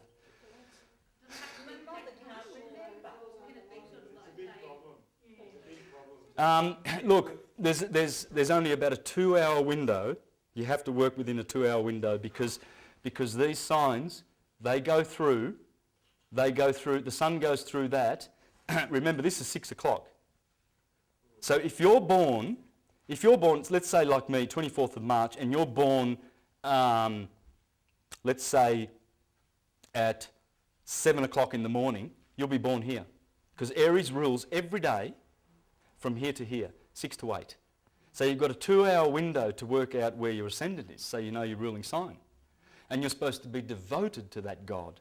These are the gods that you're supposed to be devoted to, because once you devote yourself to these gods who are yours, mine is the sun, and my numerology is 1, so it's the sun. Has to be. When you know and you devote yourself to these gods and this science, the holy science, and you become like the true Christians, the Helionostics, the knowers of the sun, then you will say goodbye to them one day, because you will be of a higher order than these. Because that's where we came from. We come from a way higher order than any of these pretenders. This is Jehovah, Yod-Heh-Vah-Heh, of the Jews. Don't try and tell Christians that, because they don't want to know it, because they're not interested in the truth. They're interested in their fiction. Yod-Heh-Vah-Heh is fire, air, earth and water. That's why they call him the creator. You have created all things, because it is the created. This is the effect of the cause. This is the created creator, the demiurge. And they are planetary bodies. That's all they are, just atoms. Because we are living in the great God. And they are the bones of the God. Those stars we see are the atoms of the God. And we are in the middle kingdom. The man is here. The mineral, the plant, the animal, the man is in the middle kingdom. And that star that I told you before, Regulus in the heart, the heart chakra, that is your Christ. That's why you always see Christ with his heart exposed. What's he doing with his heart on his chest? It's telling you that that's where the Christ is, in the heart. And we are the seed of stars. I'm looking at a seed of a star. That's a star. That's a star. You are a star. You are a star. You are a star. And I mean a star. You will be like Michael, our archangel. That's Michael. That's Gabriel. That's Gabriel. That's Raphael. That's Samael. Ariel.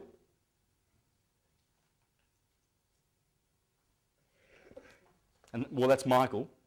Anyway. And that's what we are. And that's why we call our children youngsters. And we give them little stars when they... A gold star. Be as good as gold. Gold? Because it's the sun. That's why we have gold coins, silver coins and bronze coins. Gold, silver, bronze, hermaphrodite, tin and copper. I usually have my little Incan eagle here. Sorry, and it's made of bronze. And I have that there to do the coming in the middle. So that's also the Holy Trinity as well? Yes, the Father, the ether, in Kabbalah, Kether. Kether is up here, right? So this is the Father. And then you point to the heart, the Sun, that's the fire. And then you do the shoulders, that's Gemini. The air, Spirit. Now, see, it's all there. I'm just pointing it to you. You already know all of this. You're just remembering it now. And Plato said we are here to experience anamnesis, the remembering, the reconstituting of what we all know. You are all high priests and you are all exquisite knowers of this esoteric truth. You are just remembering it. And I'm just helping you along the way and just pointing to you and showing you where everything is. It's there. Like a jeweller would put a clock together. You wouldn't know how to, would you? You'd see those little little springs and little cogs and little bits of jewels, and they make a watch out of it, and you can tell your time. And you've seen those little ladies' clocks? Handmade? Who makes those cogs? I want to pat him on the back. Who's making all the beautiful computers that we do? It's so powerful. We are powerful. Machines, I think. We're really powerful. And we are gods. And instead of telling our little children in school,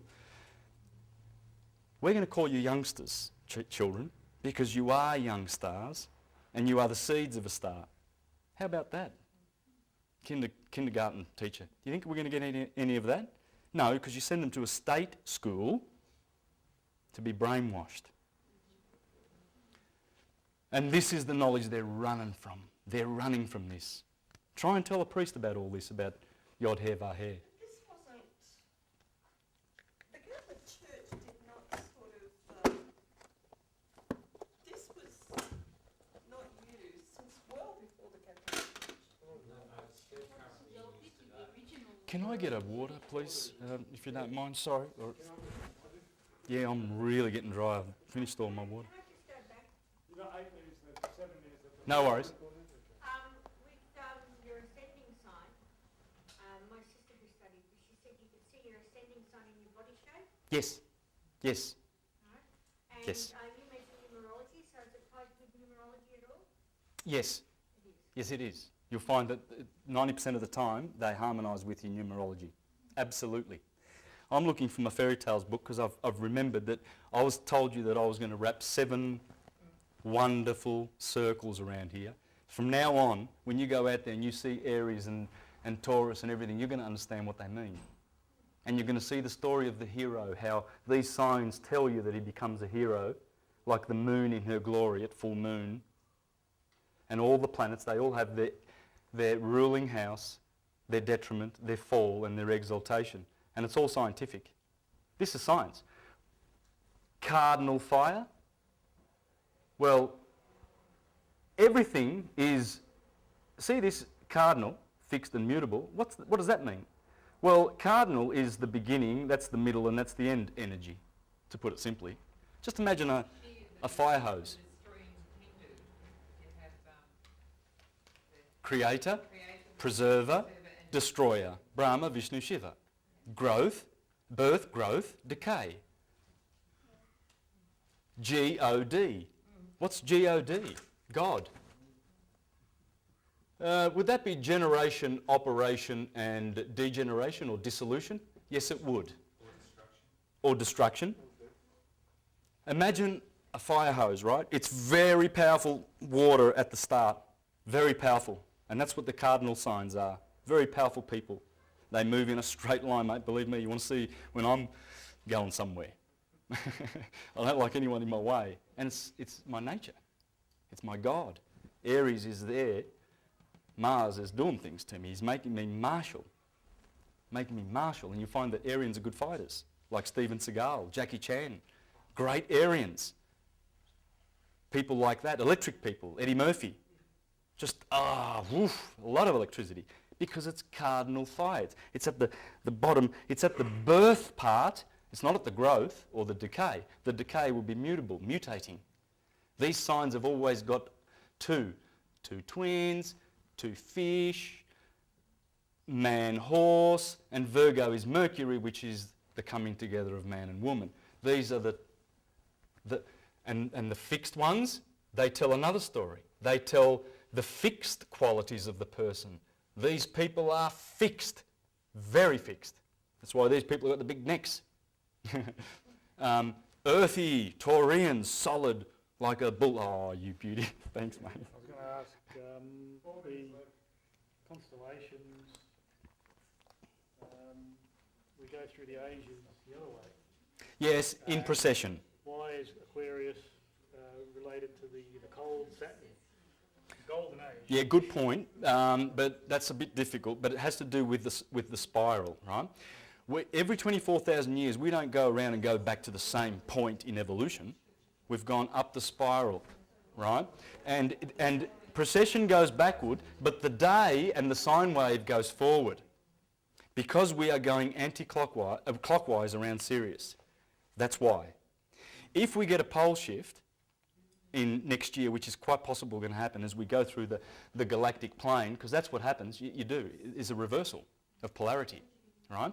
If that happens, then this science has to be readjusted, recalibrated.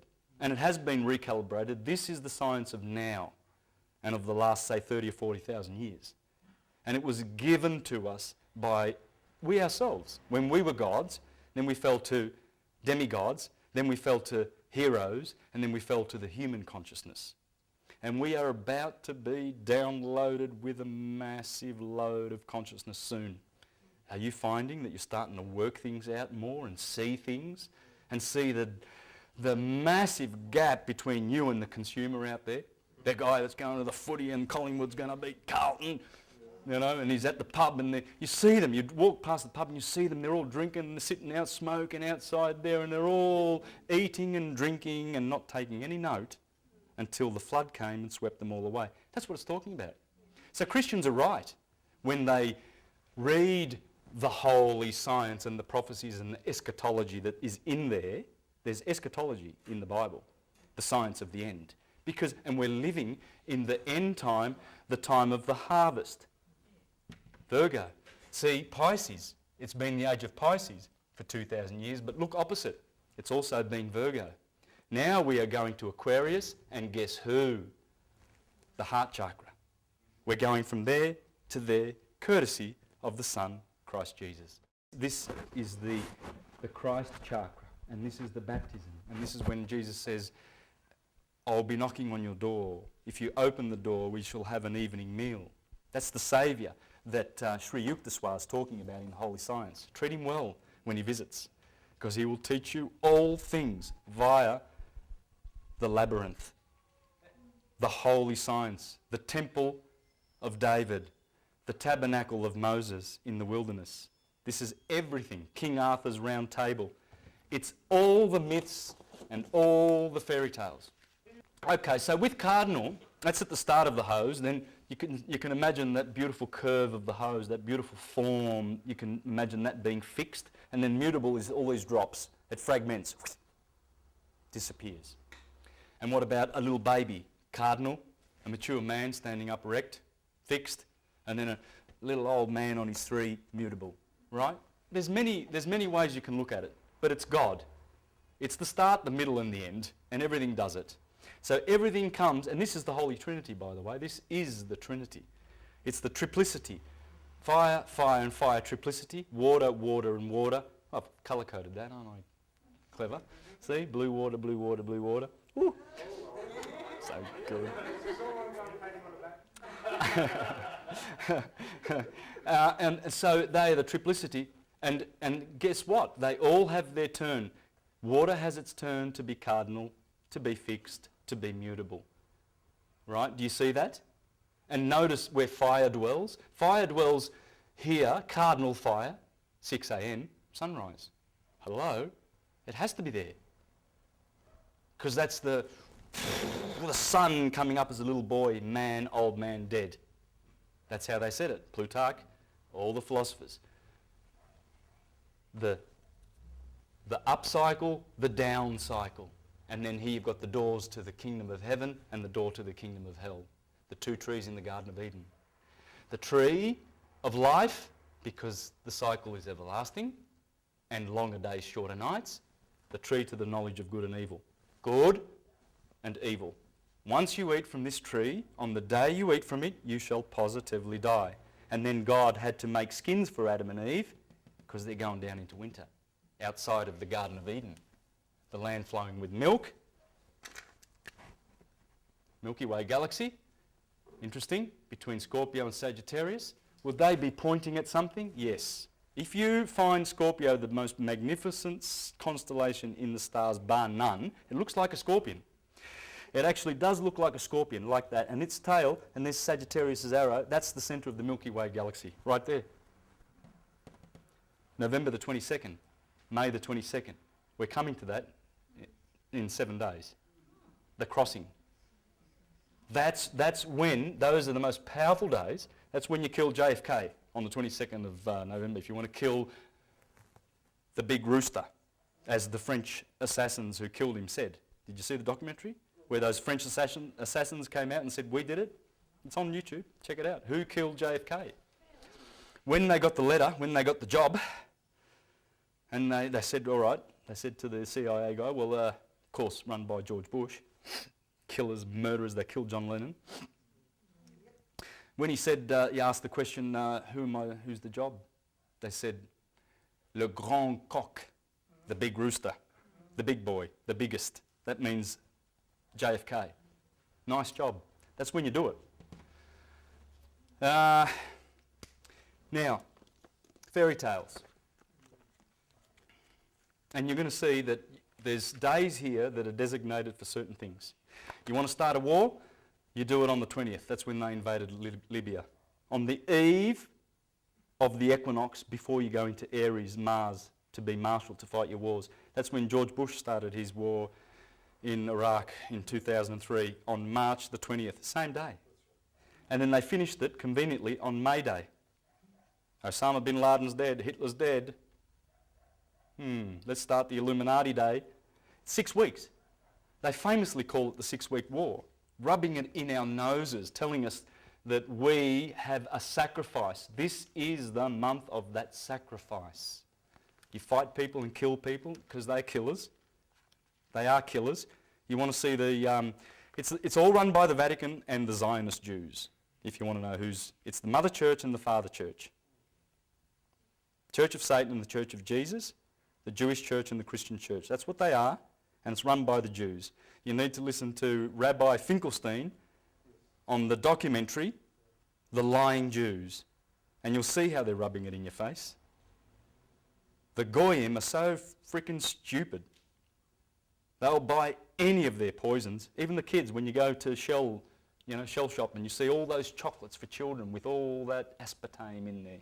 And you look at Mummy, I want this chocolate. They demand it. And we give it to them. Oh yes, and the Jews, according to Finkelstein, and the Catholics, they're criminal cartels.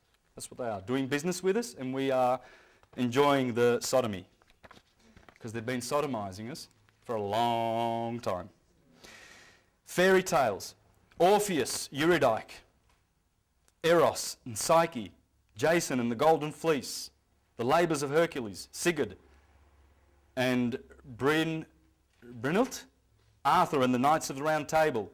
There too, in forms which can be traced with ease, we have the stories of the fairyland, the germs of the 1,001 tales of the Arabian Nights, and the narratives of giants and dwarfs and enchanters, of men and maidens transformed by magic arts into beasts and birds, of riches hidden in the caves and bowels of the earth, and guarded by trolls and gnomes, of blessed lands where all is bright and sunny, and where there is neither work nor cave. Whatever indeed is strange or fanciful, or takes us straight from our grey, hard-working world into the sweet and peaceful country of once upon a time, can be found in these ancient Hindu books. So he traces them back to Hindu sources, the Aryan race. Has to be, because we are Aryans, and it has to do with this. We are now Pisceans, the ones incarnating now. We are the Piscean race. That's our base core race.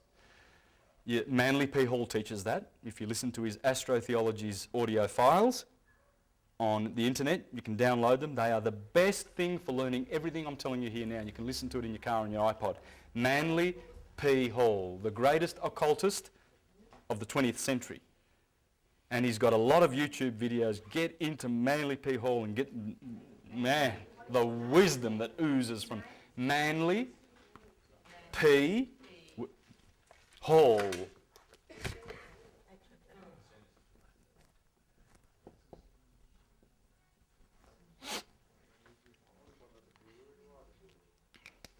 So all the heroes, it's all the sun. And they all mean the same things. That is, the relation between the sun and the earth, the succession of day and night, of winter and summer, of storm and calm, of cloud and tempest, and golden sunshine, and bright blue day, sky. And this is the source from which we get our fairy stories. For underneath all of them, there are the same fanciful meanings, only changed and altered in the way of putting them by the lapse of ages of time, by the circumstances of different countries, and by the fancy of those who kept the wonderful tales alive without knowing what they meant. Why do we tell our people about Cinderella? Cinderella is the story of the sun and the dawn, obscured by the envious clouds, her sister, and by her stepmother, the night. So she is Aurora the dawn, and the fairy prince is the morning sun, ever pursuing her to claim her for his bride. And as his bride, the dawn, it's beautiful when you see the sun come up out of the dawn. And why is it beautiful? Because the Virgo is at the other end. The sun is always born of a virgin. And when the sun comes up out of the blue sea of Pisces in the morning, that's water, and that's fire. So the fire, we already said, yes means fire, means the sun. In Hebrew, yes means fire, or the sun. That's that word, which we say, yes. And we shut our eyes when we pray to the Lord. Why? Yes. It's the light of the world. Look, they shall see me in the clouds. And when he comes up out of the water every day, born of a virgin, he comes up out of the Mare, Maria, Jesus' mother, Mary. That's Mary. Maritime, marine, water. And if you get the alphabet and you put A over here and you go B, C, D, E, F, G, H, I, J, K, L, M, 13th letter, middle, A, air, spirit, M, matter, marine, and N, next door, they are the waves, the glyph in Egyptian for water, and that's Aquarius, the water bearer. And Mem, the Hebrew letter Mem, in the middle means water, and Nun means fish. In Italian, we have nuotare, to swim. It's all water. And then you go around and you see how the alphabet. Now, to learn all this, you need to read, if you're interested in that subject, Alvin Boyd Kuhn, like Manly P. Hall, another great occultist who teaches this, how the alphabet is here, and he's exposed this to the world. And also the numbers are in there. The numbers, which I'll go into later, 1, 2, 3, 4, 5, 6, 7, 8, 9. The numbers from 1 to 9 are here. You're going to run out of later. Huh? Oh yeah, big time. Little Red Riding Hood gets devoured by the wolf and then comes out alive at the other side. The hunter, the darkness, the wolf. To learn how every myth and fairy tale, I would suggest you read these books. These are the best from the 1800s. You've got Myths and Myth Makers by John Fiske, and fairy tales, their origin and meaning. When Perseus kills Medusa, Perseus is the sun and Medusa is the starlit night. The stars, they run away when the sun comes to town. You can't see the stars behind the sun. It takes up all the light. Sorry, I'm the hero of the show. That's why Christians act the way they do, the artificial Christians who believe in the historical Christ, which is the biggest lie ever told. And that lie needs to be exposed by someone who knows. Like, how about someone from the Piso family? The Piso family have had someone on the throne of Rome for the last 2,000 years. Someone of that family should know what they've done to us with the historical lie of Jesus Christ, and whoopsie-doo, we have Roman Piso who did his family tree history and everything and went way back to Arius Piso. Arius Calpurnius Piso, the guy who was behind Titus. Titus was the general who went to Jerusalem and destroyed the temple. Remember, Jerusalem was destroyed in 70 CE. This was the power behind that move. Get rid of those Jews and establish a world empire. And they'd done that with Augustus 40 years, 80 years prior to that. When Julius Caesar, and by the way, JC in Julius Caesar corresponds to Jesus Christ. That is the Messiah. Anyway, this guy has exposed that when you read this, you'll be disgusted at how they did it. And all the sexual innuendo in the Bible and all the stuff that they put in there to basically, they've mutilated the Bible, but it's still a document in which you can find this truth. It's still there. It's just you have to look for it. But these people tampered with it and made the Christ story a literal story. They placed it in time. And that has been the greatest evil. And how much killing have they done ever since? Christopher Columbus, this country. Remember what they did to the blacks in this country, the Christians? They came here, it was Christ. I'm telling you, they came with their crosses. No, not all of them. Some of them were deeply loving, compassionate. Absolutely. Sacrificed their lives to the Yes. Lord. Yes. This is why I think to polarize is not a No, it's not. It's not. I'm not doing that. Do you understand? I'm not trying to do that. Is that, or am I, do you think I should be a little bit more clear about that? Because I'm not. I'm not trying to do that at all. But the reason why I say this is that I know the history. And I've done seminars on this, how the Vatican owns the title to the whole planet. All the souls therein, via the claim of right that they made through their papal bulls. And one of those papal bulls was written up in 1471, 11 years before Columbus set sail. And when Columbus came back, he signed contracts with the King of Portugal called the Treaty of Thyself, in which the Vatican, Alexander, the Borgia Pope at the Vatican, blessed and accepted as the title for all the Americas. And that is how they've treated us. They do own the world by virtue of that. And Franco Collins is the guy in Australia, that's the guy who's going to challenge them. Because that claim of right hasn't been challenged. They put on that papal bull that they own the world and all the souls therein, and that's why our birth certificates are tied to that. And that's why they conquered these lands. That's why they had to come here and take this land, because it's a business, it's a corporation. Those trusts are corporations, and they make money on them. And they've enslaved us by doing that. And they're running a business. All of this is a business. It's all a business. The Americas, everything. It's all business. That's what I'm saying. That's what I'm saying is the Christian power, because the religion that they use, the deceivers in theology, is predominantly Christian. The fictional Christian, because I'm teaching you true Christianity here. Christ is the Son. So when I say that, that's what I'm saying. He's not the only guy who's exposed that. So has this guy about Arius Copernicus. Okay? So, and they've exposed, and let me tell you, if you read this book and you realise who's behind all the injury in the world, the banksters, right?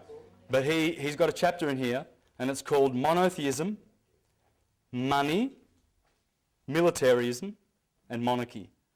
That's the cabals that have joined in order to enslave us. But monotheism, please believe me, is our enemy. It's our enemy, monotheism. And the Christians, those empire builders, those corporations and imperialists, did all their murders with the blessing of the Vatican. That's what I'm saying. I'm not saying that, to polarise us and to hate what's happened, but it's a business. And they cannot do it unless they have their priestcraft, i.e. the cardinals, blessing them. They can't do it unless there's a papal bull in the vault in the Vatican and to act on it. They can't do it. Like they can't hoodwink you when you go to court. When you go to court, everything about court is ecclesiastical. You're going to confess. It's the sacrament of penance. They've monetised money, sin. They've monetised sin. You're going into court to confess. It's a hearing. There's the clerk, the cleric. There's the scrivener notary. Scrivener means a writer of indulgences. All those writs, all those fines and summonses comes from a scrivener. Scrivener, vene, scribe means to write, and vene is an indulgence. They're telling you. They give you an attorney who turns you over. They give you a prosecutor, prosecutus, representing one's own flesh, cutis, skin. So he goes and represents, he goes with a summons and he says, Your Honour, I've got this charge against this guy who's the beneficiary of the Sestui KV trust, by the way. You're the beneficiary of that trust. Remember that when you go into court. And don't change roles with the judge, because this is how they're hoodwinking you, and they need the blessing of Saturn. They need the blessing, the Latin in the courts, because it's the Church of Saturn, the Grim Reaper. That's why they wear black. It's all ecclesiastical. You're going there to confess, and we are paying money to the Vatican. And it's run by the Zionist Jews. Simple as that, through the private guilds. How they do that? Okay, I wasn't going to get into this because this is another presentation altogether. But, oh, look at that. There's your local sheriff with a cross on his thing. That is an officer of the Inquisition, people. When you learn what Franco Collins is teaching, you'll see that's an officer of the Inquisition. That's the 3 crowns of the Pope, the tiara, the trirennium. They are the 3 Sestui KV accounts that hold your soul. They are the kings of your soul. That takes away your personal property through your birth certificate. That takes away your real estate. This takes away your soul. And that's Pope Boniface in 1302 that established that papal bull. So when they go a-conquering, and the Temple Bar, that's in the City of London, that's the people who run the courts, who run that fictional court by the false empire. Does the word magistrate come from the word magia? Yes, magic, because they are doing their magic on you, and they do a trick of it. There's the tiara. There's the Pope's wearing it. That's 666, because the trusts are called Sestui KV. Sestui is 6.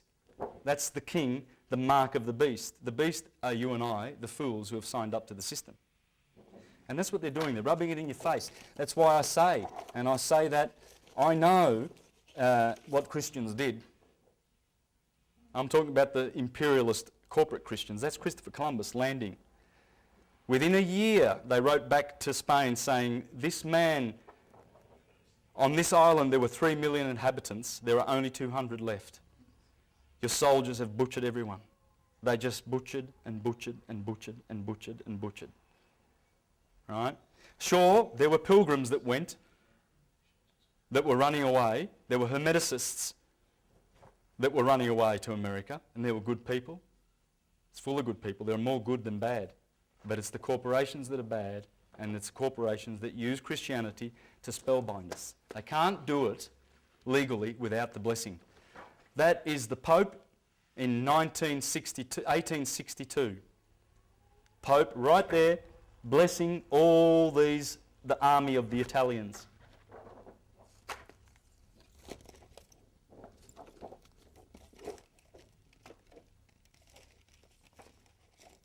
It's scary when you think about it, but we have to bust this system. I mean, it needs to be busted. It needs to be either ignored or dealt with. And I think that if if anyone was interested in really studying that aspect of our history, I've got some websites that will be very, very handy to go to. That's Franco Collins. And they all connect to my website called universaltruthschool.com. Universaltruthschool.com. And these are all Franco Collins, and this here teaches here where you can create an ecclesiastical deed poll and you can collapse those trusts. But how You do can you really tell that something is completely trustworthy? I mean, what sort of questions can you ask to get to the root of it so that you know it is true? Well, I actually have a DVD of the seminar I did exposing this, if you would like to know this. I've got a DVD. Rome filmed it. I did it at the Nexus Forum meeting. Yes? How do you send off tape of pages? How do they even know? Well, you don't have to write these because they are all connected to my Universal Truth School. You see the links on my Universal Truth School website. All of these Franco Collins ones. But there's great reading in here. There's great stuff in there. Have a look at that. That is a painting by Giorgio Vasari in 1572, Pope Gregory's army, navy, 200 ships in the Bay of Naples, going to Turkey with the Inquisition, with the crusade against Turkey. 200 ships in the Bay of Naples. That's only a portion of the Navy. That was only a portion of it, 200 ships. That has morphed into the US Navy. It's been morphing and morphing and morphing, and it's a corporation. They're just corporations. But they're getting sued and they're going to come down.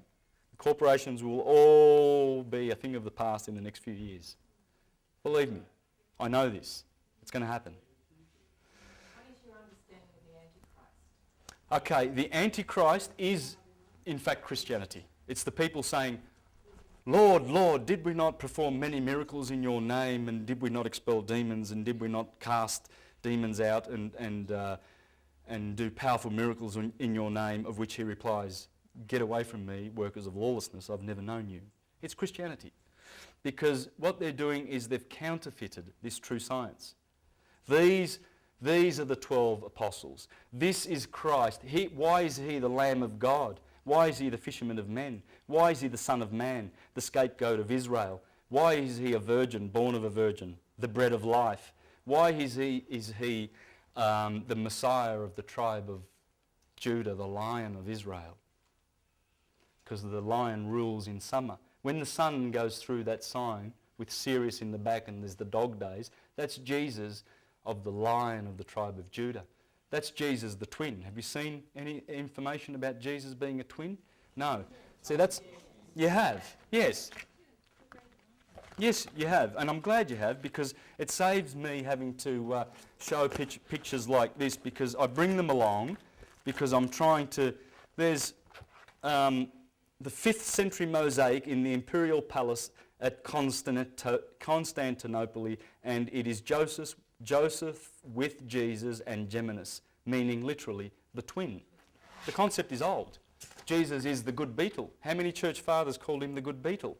The lion, the bread, the just one. Be wise as serpents, and yet cautious as doves. I came not to bring peace, but to bring division in the world, and a sword. He carries the sword, and that's the division that he brings. December the 25th is the birthday of the Son. John the Baptist is 6 months older than Jesus. Remember Elizabeth and Mary? Mary trudges off to see her cousin. And then John the Baptist, he's 6 months old in the belly, and he just jumps because Mary has the Son of God in her womb. Well, if he's 6 months older, he would have his birthday over here on June the 24th, St. John's Day. And is there a scripture in the Bible that says, he shall go on increasing, and I will go on decreasing? It's all there. When Jesus has died and resurrected, he's off, goes to the beach, and he's going to wait around for 40 days and 40 nights. 40 days and 40 nights. From here to here is 40 days and 40 nights, roughly. From here to here is 40 days and 40 nights. roughly. They call it the 40 days and 40 nights.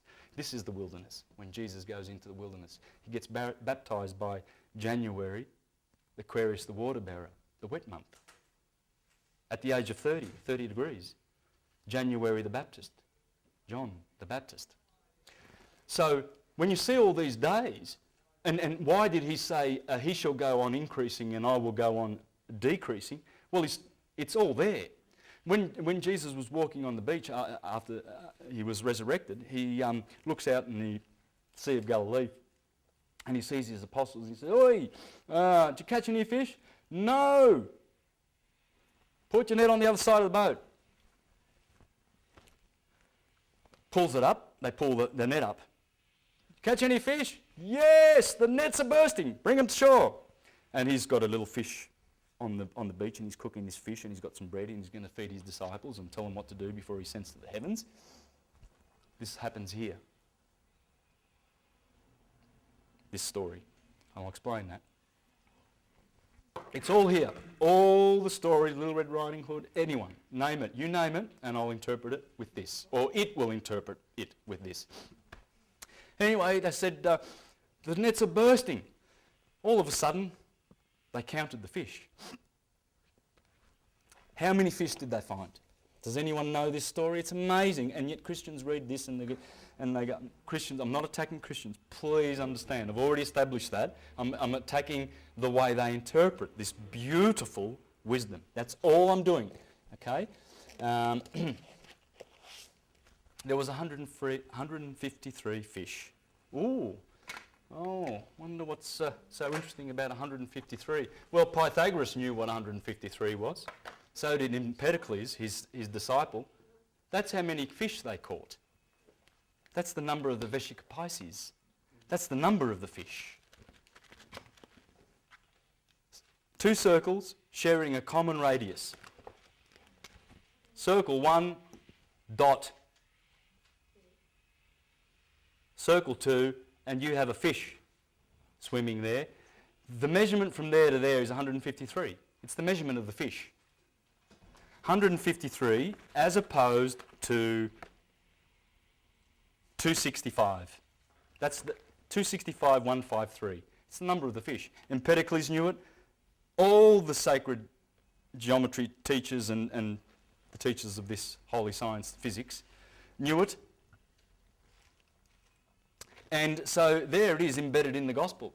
Why would those 153, I mean, here's a gospel that's supposed to be teaching you how to ascend to the heavens and give you the science of salvation, and these 153 fish get in there and, hey, I want to get in the gospel, I want to be holy, I want to be numbered in the Bible.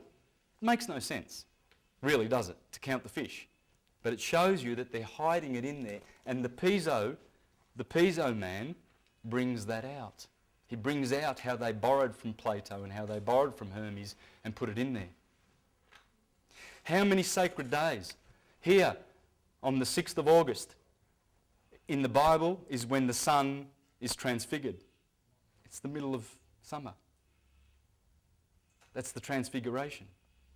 On the 15th of August, you have the Ascension of Mary. Wind up, 5 minutes. And you have the Ascension of Mary.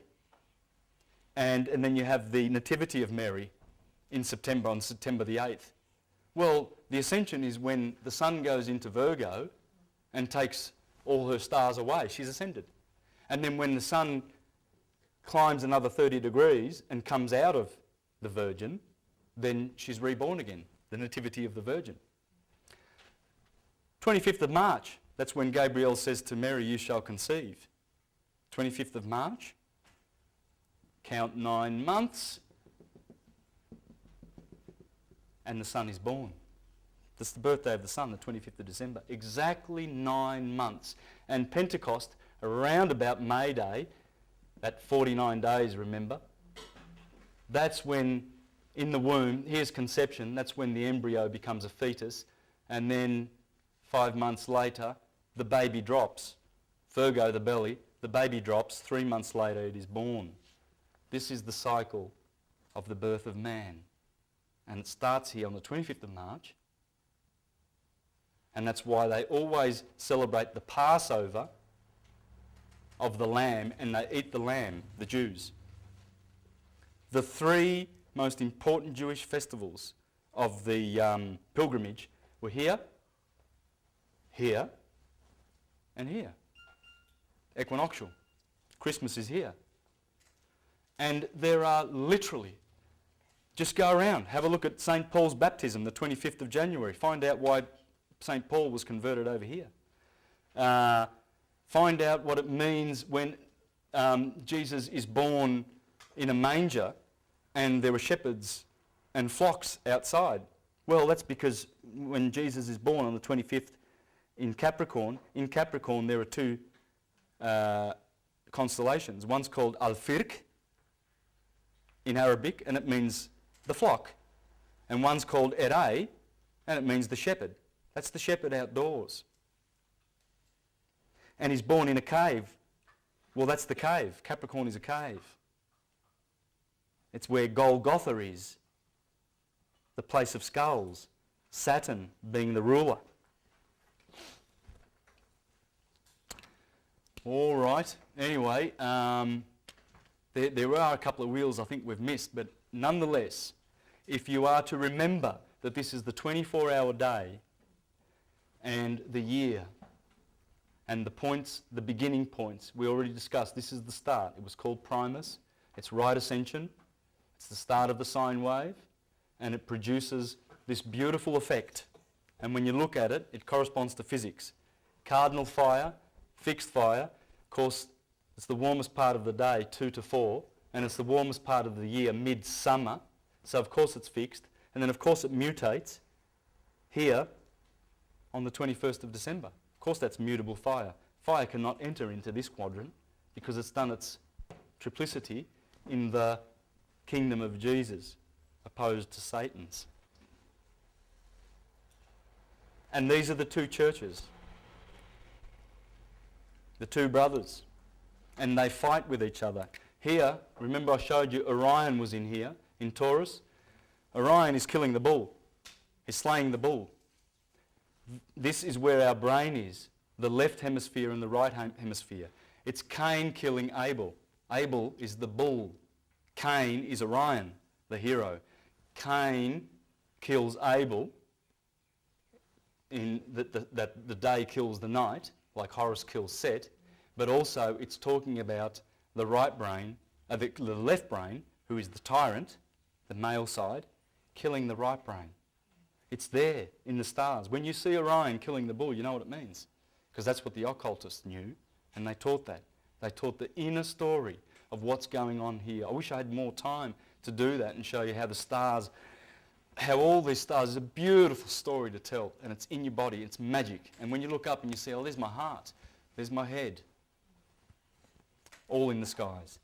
Probably wrap up with a question then, and for the film, and then if anyone wants to stay back, I can go on. Are we allowed to do that, George? I won't hear questions, so unless you... Repeat them? Yeah. Okay. You know, like say what the question was. The books you were showing here, you have them listed on the website? Yes, I have a video now, if you're interested in all this, I have some products that I'm selling. Now that's $10, that's the book I was showing you before about the astrological body types. I'm selling that on my website anyway, but I've got a few of them here, 3 or 4, and they're $10 each. I have $20 DVDs, and this has 2 hours and 40 minutes of this with much, much different facts. Much different facts, and I do go into stuff like I show how before I was telling you about all the symbols that they're using. That's the sun, that's Aries, that's the sun, that's the sun. All of these cars, they're all the sun. That's the winged disc, Viracocha. It's all the sun. Holden, there's Leo on the sun. Of course you're going to use the sun. There's Leo, there's the sun, the CIA. Lucent, Lucy in the sky with diamonds, the eye of the sun, Time Warner. There's the Elvis Presley's sun label. There's Elvis Presley, the King Ra, on Ra, standing on the sun. Of course, you're not going to have some doofus symbol. All these corporations are going to have the sun. There's the black sun. Remember Saturn? 2 suns and the Vesica Pisces in the middle. The sun, 72 leaves. Very important number, 72. The sun, Time Warner, the sun, Life winking at you, the sun, the newspaper, the sun, Vodafone, 666, borrowed from the Ku Klux Klan, and they're telling you in the face and they're laughing at you, buy our products please. Hyatt, the sun, the pyramid, the sun, disc over, the sun, the stars, the sun, Cancer, which is the sun, the unicorn, Cancer, and the moon. And the moon is always white, the bride, and the sun is golden. Aquarius, the water. Volvo, male and female. Vulva, just put an A on the end of that. There's Mars having sex with Venus's orbit. Mars is very elliptical. Venus is softer, and that's the sun. Toyota, there's the sun. Mazda and Nissan all mean March because the sun is passing over the equator. Nisan, the month of strength. McDonald's used the Aries symbol. Nike, the rings of Neptune, Saturn. Remember the E, ether. They always do something with the E. They always make it look, you know, oh, let's shove the E in your face, but you don't know what's going on, do you? It's ether. Or it's the 5th essence, 1, 2, 3, 4, 5, or the 5th letter of the alphabet. 5, they're telling you about L. 5. See the 5? Because it's the 5th essence, the quintessence. Double X, Walmart, that's the sun. The Union Jack, Jack means the sun. Sun, that's the sun. The 4 stars, what are the 4 stars? Who can guess which of the 4 stars?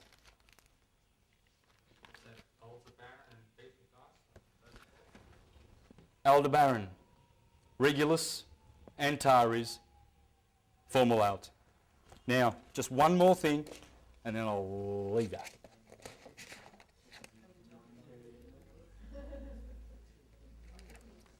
The Korean flag, spirit and matter. Remember the A and the M? That's fire, that's water. Water, mem, marine, earth, fire, air and water. The 4 polarities. It's all science. All of these symbols are science. We've forgotten the meaning. They're all science. There's the man, Aries on the head, Pisces at the feet. There is a scene, a Christian scene, of Mary being announced that she will be a virgin. She's a virgin, she will conceive. It's in Egypt, in Luxor, in the temple of Luxor.